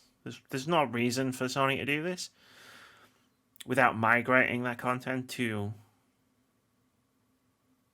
like PS5. I was going to say PS4, but that wouldn't make sense. Migrating that content forward to PS5 because I'm not saying it's easy to do backwards compatibility, but I'm saying the console that I've got sitting right next to your giant monolithic console, which somehow looks bigger when you stand it up, is doing exactly that. And I am very passionate about game preservation. Like, the idea that we can just lose games from our history is ridiculous to me. And we're about to lose a shitload because the PS3 and the PS Vita, obviously they have their own libraries, but those were also the only places you could, without owning a retro console, of course, these were the only places you could buy PS1 games because Sony abandoned backwards compatibility with the PS4. And I think that sucks butt. And so do you, Sony. On this one specific thing. And a bunch of other stuff we've talked about. I should have put my water in my PlayStation glass tonight. And just been like, sip. I'm not gonna lie, I kind of foresaw this was gonna happen and everything like that. Of course the it was. writing, I think, has been on the roll for the longest time and everything. Is it crap? Yes. But I think their answer will literally be, if anyone questioned this or if like spoke to them or anything about it, they would literally say, we've got hundreds of games on PlayStation now, and that's what they'll say. I'm not saying every game's on there or anything like that or whatnot. And I know the service isn't the greatest and everything. I can truly appreciate that. I really do. But that's what they'll say. I'm not surprised. They want to move on from this.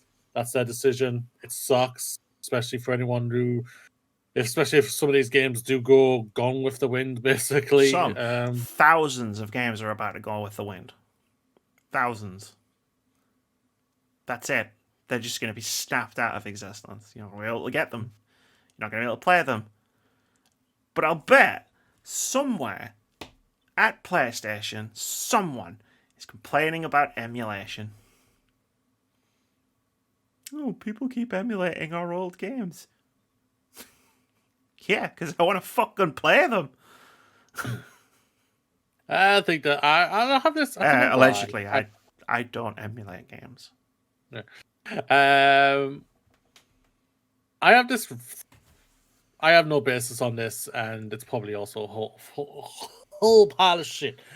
But I would also not be surprised if Sony come out and do something where they do preserve it. But we'll see. Unfortunately, as we talked about last week, Jim Ryan doesn't understand why people would play old games. Like, he's literally on the record as being quoted as saying, and I'm going to butcher it because last week I looked up the quote. This week I'm not going to do it. Where he was at the Gran Turismo thing and he looked at Gran Turismo 1 and 2 and went, why would anyone play that when you've got the new games? Guy in charge of PlayStation, everybody. You're wrong belief, but that is his belief at the end of the day. I see where he's coming from a certain point of view. Like, I don't go backwards these days. I won't lie, it sounds mute when I'm saying that because I've just played Dead Space. I know like that, but I do barely go back. I barely go back. And so I see where he's coming from. Right, but here's the thing, right? From a point of view. You had that urge to play Dead Space, you know, because you wanted something to stream, etc. Whatever your reasons were. And you just could, because Dead Space is a game that is preserved on PC and on Xbox. It's easy enough to get a hold of. Yes. Like, let's say you have the urge to play Resident Evil 2 and not that one. The other one. The old one. The old one, yeah. Which is still an amazing game. Played it recently via totally legitimate means. And no, that's the answer. Like, no. Don't buy digital games, everybody. Or at least don't, like, I guess that's the thing, right? Because this is going to happen to the PS4 very soon. Now, luckily, the PS4 is backwards compatible with PS5. Which, yeah, is a whole other thing. But eventually, it's just not going to be there anymore. And all of those PS4 games will be lost to history. If you want these things to stop, ladies and gentlemen, but do what Amy says. Don't buy digital. Don't. Because digital is skyrocketing. I saw the numbers because I've had to research it for college and everything like that. The numbers are staggering. How big the drop was for physical alone. Especially, I know for last year because we had a pandemic and everything like that. But it's scary stuff if you are a physical person. Like I've said many times on my many times. I support digital and everything like that. If I lose things, things, I'm not entitled to them at the end of the day.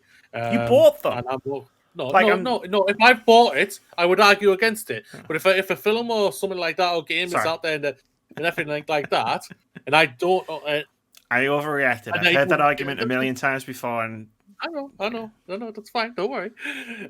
If they decide they don't want to allow it to be out there, I'm not entitled to it, and I'm fine with that. Like again, it's fucking nonsense, Moody. Like imagine the film industry didn't get as big as it is because it went, old films, fuck old films, they're complete dog shit. We don't want to watch old films. We just want to watch brand new, shiny films. Alien, 40 years old, mate. It's a pile of shit. That's basically the same argument, right? It's like, it's the Gran Turismo thing, where it's like, who'd want to play the old Gran Turismo? It's like, who'd want to watch Alien? Alien Covenant came out. Who'd want to watch the original Alien? And yes, I did tailor that to you specifically. If Phil had been here, I would have done Ghostbusters. Star Trek 2, The Wrath of Khan. There's a new Star Trek film. Why would you want to watch The Wrath of Khan? One of the greatest films of all time. Like it's nonsense in an industry. It's an entertainment industry that is striving to be taken seriously as an art form. And I think and personally for me, this is one of those areas where if it wants to be taken seriously as an art form, it needs to take preservation seriously. Like you and I can sit down, right, and discuss at great length how awesome Dino Crisis is. Yeah. For like fucking 2 hours on a podcast, but it's a fucking pointless podcast because nobody can buy the fucking thing. Yeah. And play it. Yeah. That game exists in our memories. I'm okay that I'm unable to do that. I'm okay that no, I can't I'm do not. That. It's annoying, but I don't. It's I not. Don't, I'm like again, it's history. It's a part of the history of video games. There should be a way for you to be able to legitimately play anything. Legitimately, yes, I agree with you there. But I'm also not hung up on it. That's just my personal. And you're part of the problem. Now let's move on because I want to laugh at Sony a bit now. And look at that, Moody. A fundamental disagreement, and we're still friends. Crazy how that works. You are wrong. Well, so if we were in our own place right now, I feel like you would have seen a fist come towards my. Nah, it's fine. You're wrong, and I know you're wrong, so that's fine. But I wrote a note at the bottom of this, which says, can we also talk about the fact that Sony published a hands-on impression of Returnal today? Their own game. I don't understand what that's about. So you know how, like, you get game previews, right? Like Polygon, Kotaku, PC Gamer will get a preview code for a game, and they will play a certain portion of the game, and then they will preview the game with a hands-on impressions. So imagine my... what's the word I'm looking for? Surprise. When PlayStation, as in, the actual PlayStation Twitter account, tweeted out their exclusive hands-on impression of Returnal, the PlayStation exclusive game being published by PlayStation Studios.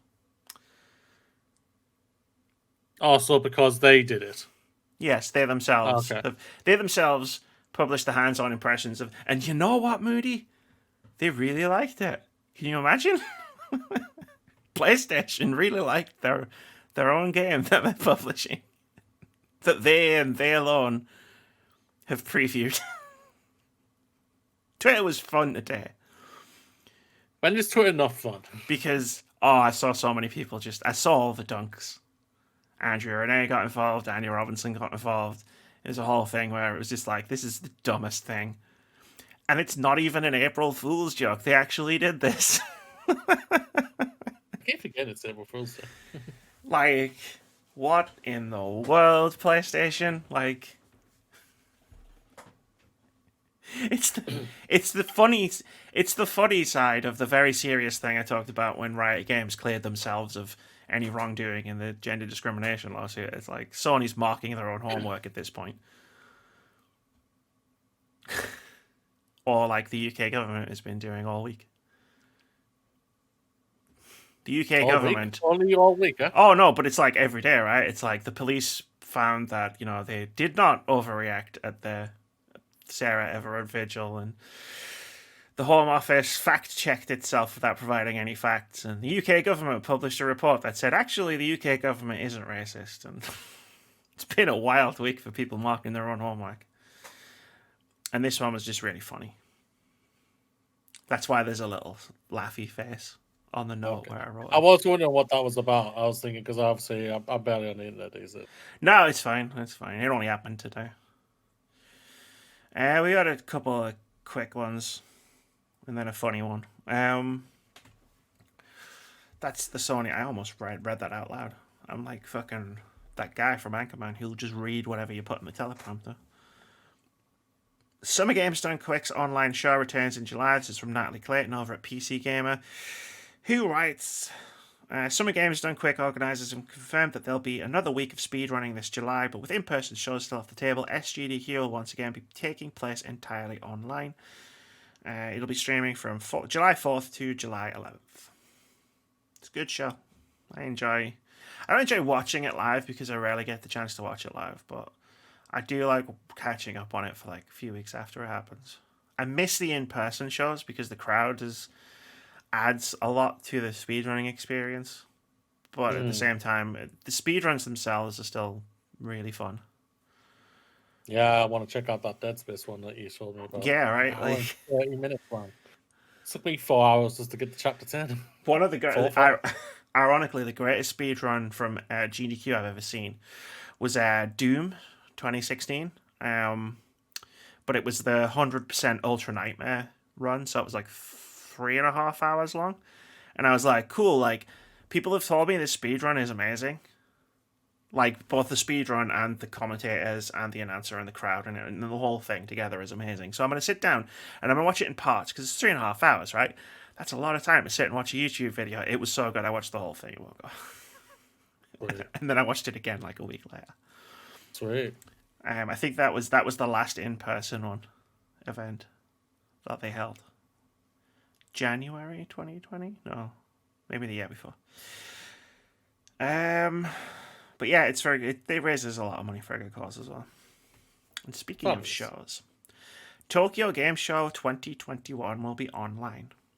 This is from James Batchelor over at GamesIndustry.biz, who writes, the organisers of Tokyo Game Show have announced this year's event will once again be held online. The show will take place from Thursday, September 30th to Sunday, October 3rd, and will build on the online-only format of the 2020 show brought about by the impact of the COVID-19 pandemic.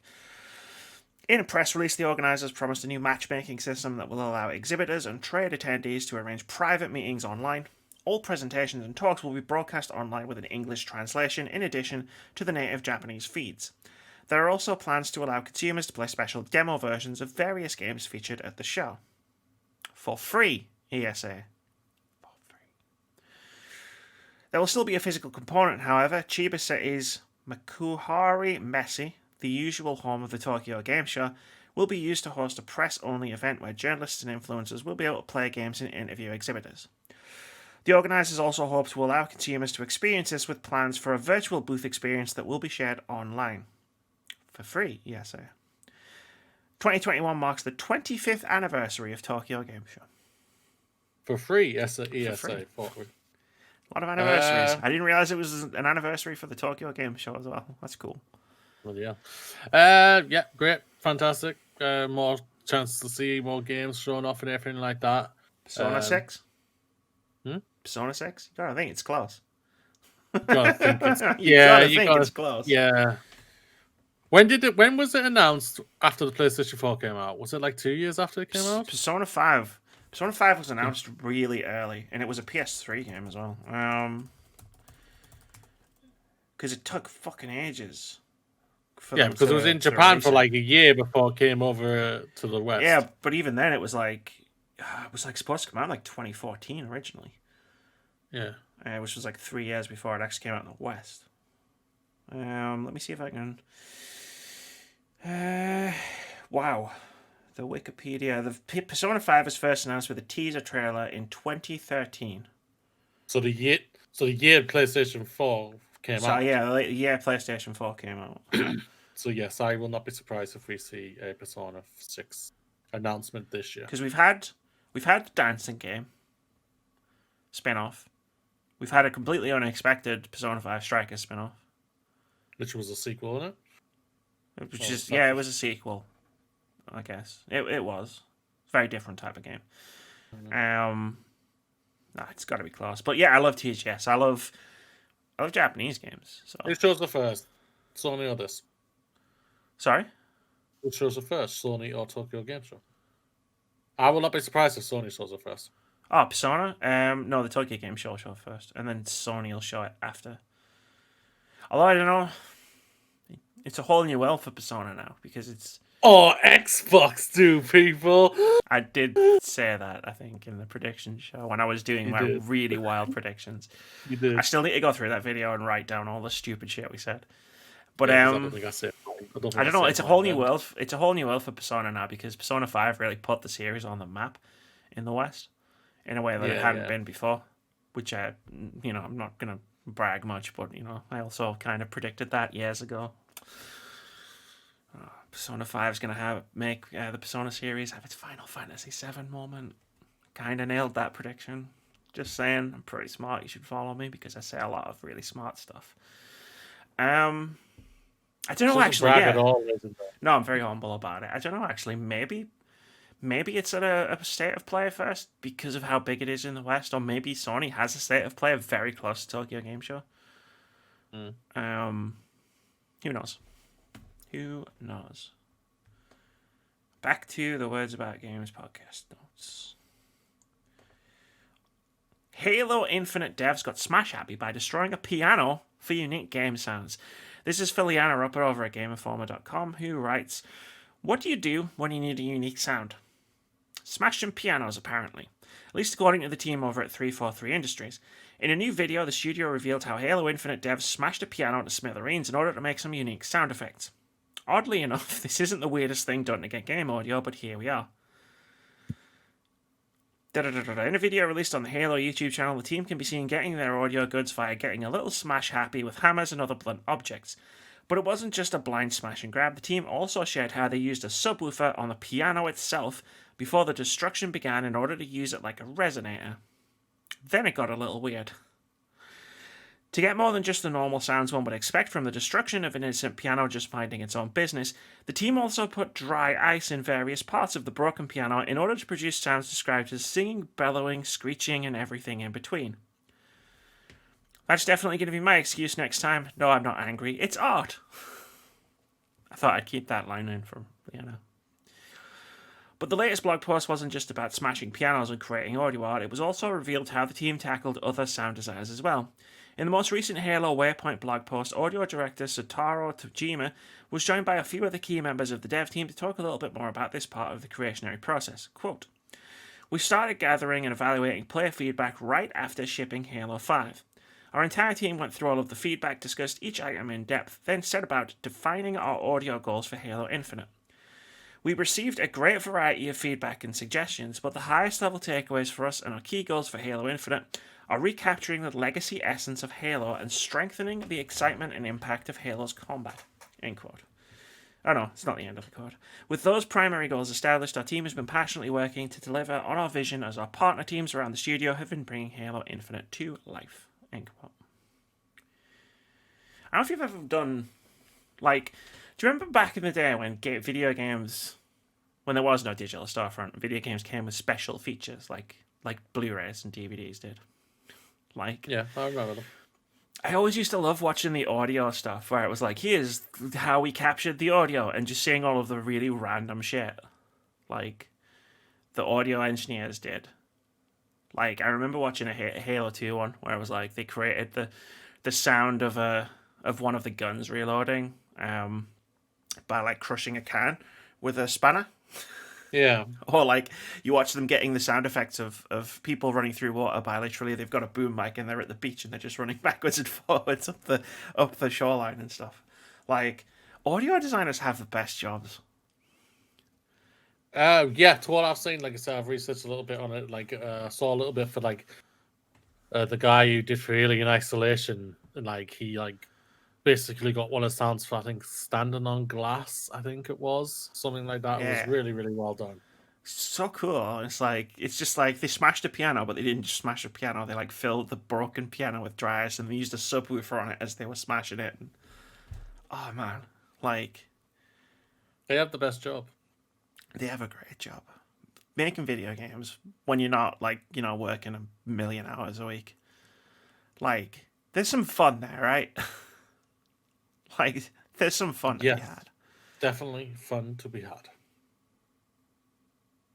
Take it away. Games out next week, ladies and gentlemen. We're here. We're ready to go.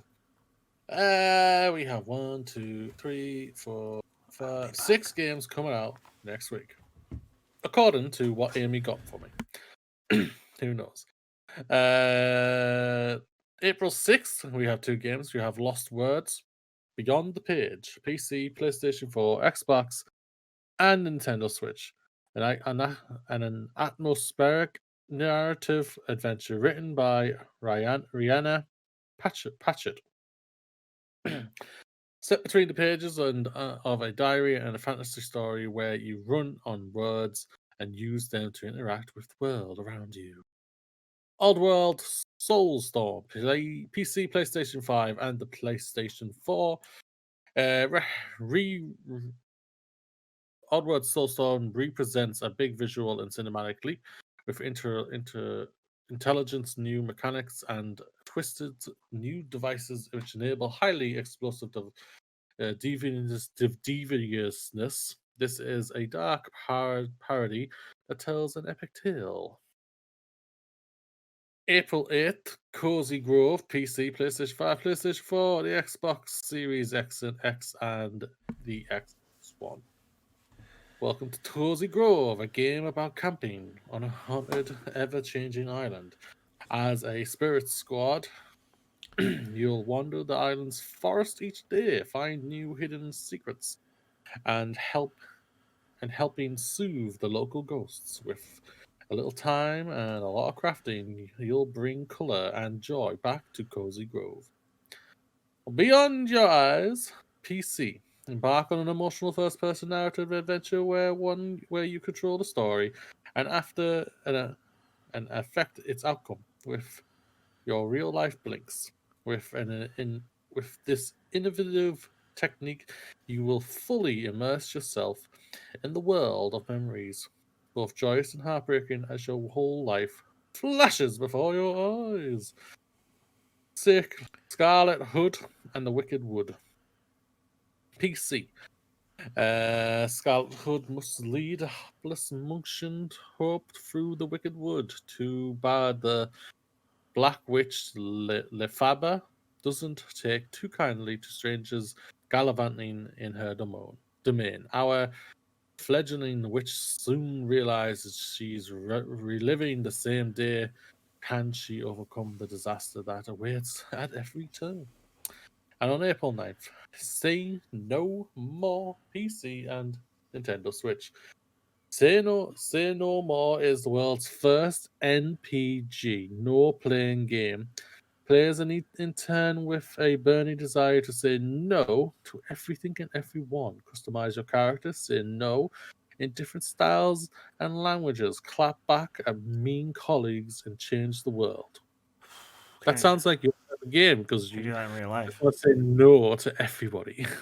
I don't say it. I was thinking just this week as I was like writing down like what games I might stream, what upcoming games I'm looking forward to. I am amazed I'm not more cynical about games in general. Like I'm still like I still approach video games themselves with like reckless abandon and wonder. Like like how has this industry not hollowed me out completely?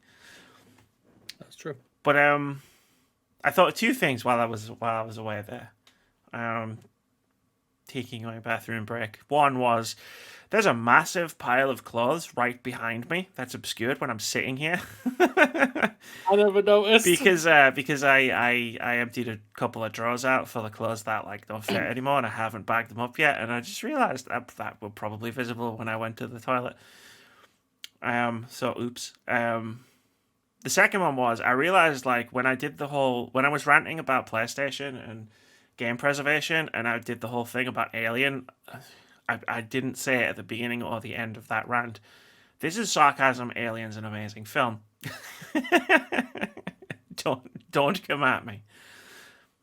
And number 3. I think everyone can tell. Moody's the Alien franchise. She's butchering it. She's like saying Alien Covenant's better in Alien. Thinking, no, don't worry. I understand it's Amy's sarcasm. It took me a year to get used to it, but I'm used to it. Yeah, Alien and Aliens are two of my favorite films. So. And might also, watch them a lot. That might be our debut films, Amy, to watch together. Oh, absolutely. I own them on many stuff. So also, it's like my Resident Evil for a personal friend of ours. That Before Your Eyes game sounds wicked.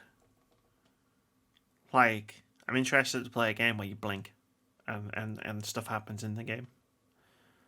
Fabulous. I'm guessing it must have something to do with my webcam. Who? Before Your Eyes, the game you just read about. An emotional first-person narrative adventure where you control the story and affect its outcomes with your real-life blinks. I'm going to play that, because that sounds really interesting. Fabulous.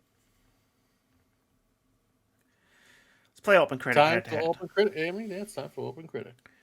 And now I think, Amy, Monster Hunter Rise is now up to 88. I think it should get bumped up to me and give me 2 points. Can I literally just do the intro before you start talking, or is that all right?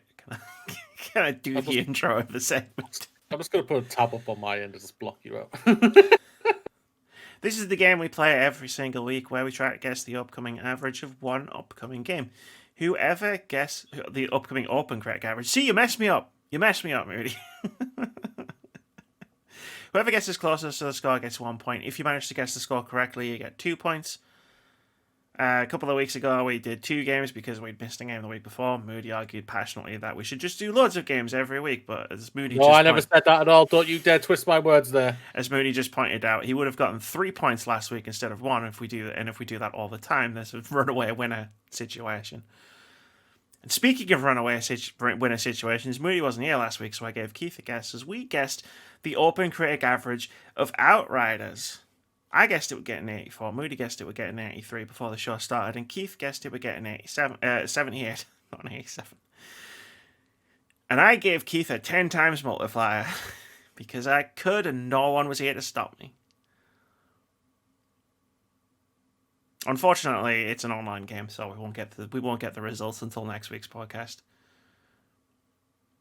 But yeah, Keith, there's a good chance. There's a very good chance Keith could be winning this time next week. I think it's going to be around our score, personally. I mean, you would. That's why you guessed it, right?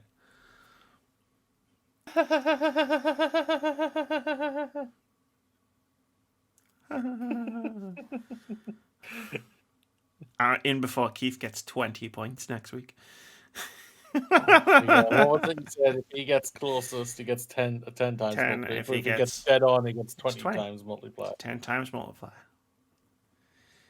That puts the current scores at 8-4, Moody 6, Fox 0, Keith 0, and 2 draws.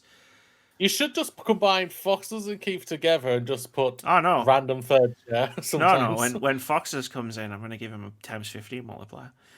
I guess closest on the medium, Werewolf, Fallen Legion, Revenants, and Bravely Default 2. Moody guessed closest on Little Nightmares 2, Maquette, Mundawn, and It Takes Two. He also guessed completely correctly for Stronghold Warlords, and we had 2 draws, which were for Hitman 3 and Monster Hunter Rise. Moody, this week, let's guess the OpenCritic average of Oddworld Soulstorm, which is coming out on PC, PS5, and PS4 on Tuesday. And it's a PS Plus game. If you want a PS5. If you want a PS4, sorry. Not sorry. Gotta give it a go, my ass. We'll see. Between Outriders and Monster Hunter, It Takes Probably Two, not, yeah. Lost Words, and that blinking game, and my backlog of 2021 games. It, we'll see. Maybe not next week, but I mean, I'll have it, so I can just play it whenever I want. True.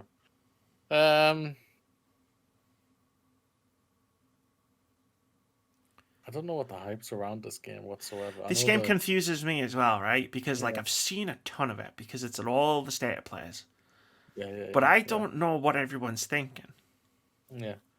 I didn't realize Oddworld was a thing people thought about. Yeah. Like I always do, I research and do it. Like it's first like the one what was re-released. I think Abe's Tasty whatever. I think it was it was the original one, just remastered. I think. Yeah. Got an 81 on OpenCritic.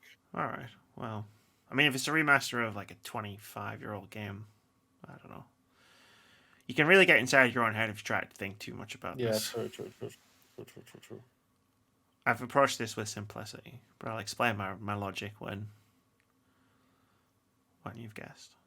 I want to go 83 again. 83. Cool. My logic as I approached this was I did no research. And what I thought was... No, I didn't roll the dice. What I thought was... I'm not winning or losing heavily, so I'm not going to roll the dice. What I thought was... It's a launch window PlayStation game. It's a launch window console game, right? Like, I know it's coming out on PC as well, but... It's a PlayStation game for all intents and purposes. And those usually aren't the greatest. With the odd exception here and there, like Resogun, for example, was a fantastic launch game for PlayStation 4. So I'm going low on a 72. Wow. Because no real reason. Just what you think, yeah. Just whatevs, right? That's true. As you might have noticed by the fact that I gave Keith a 10 times multiplier last week, I'm not really taking this very seriously. But I haven't for a while. That's the fun of the game. That's why I keep guessing 69 and it keeps working out really well for me.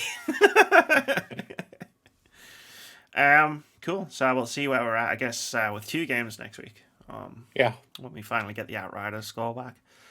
And maybe even get a chance to play. Well, I suppose we'll have to get a chance to play it by then because we want to talk about it on the podcast. Yeah, so we will have played it by then. What? Okay. Outriders. What? I mean, I say that like I haven't already played a bunch of Outriders. Yeah, that's what I'm saying. Like, but going off how we planned it out, obviously it was.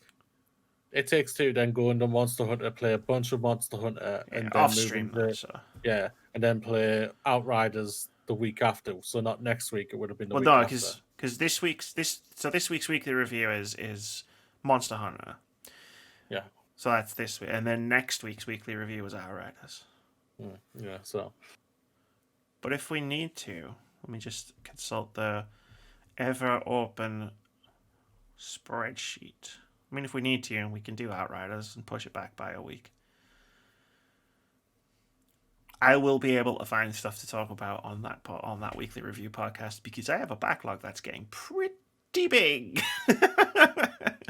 Remember when I said I was going to play some other games this week? I didn't. I wrote a Control essay instead. Yeah, the Control essay is sounding great. So, I mean, I spent 45 minutes researching Brutalism and Brutalist architecture. So, like, it's going to be pretty cool. There's memes, jokes, funny clips from the game, and the ending, Woody. The ending. But I'm getting ahead of myself. I'm getting better at making videos funny.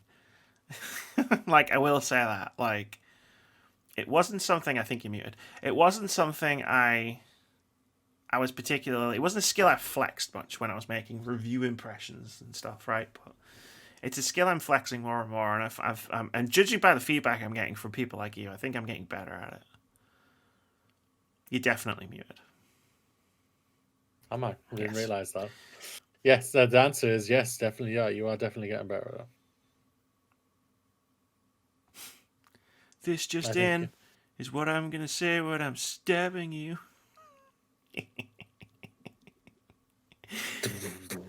And on that note, let's get the fuck out of here because we've hit the upper time limit for what I try to aim for with this podcast. So, do you have any final parting words of wisdom? Because we haven't done that for a while. Bye, everybody. Have fun on Easter. Be safe. Don't social distance. Always wear your mask. No, do social distance. What did I say? Don't social distance. Did I? Even my partner's saying something. What? Social distance and wear a goddamn mask. Didn't realize I said that. So I was literally thinking one thing in my head, and my mouth literally said the opposite.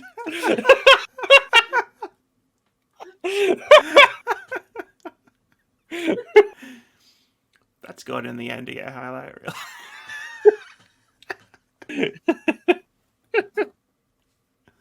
Bye, everybody. Dumbass.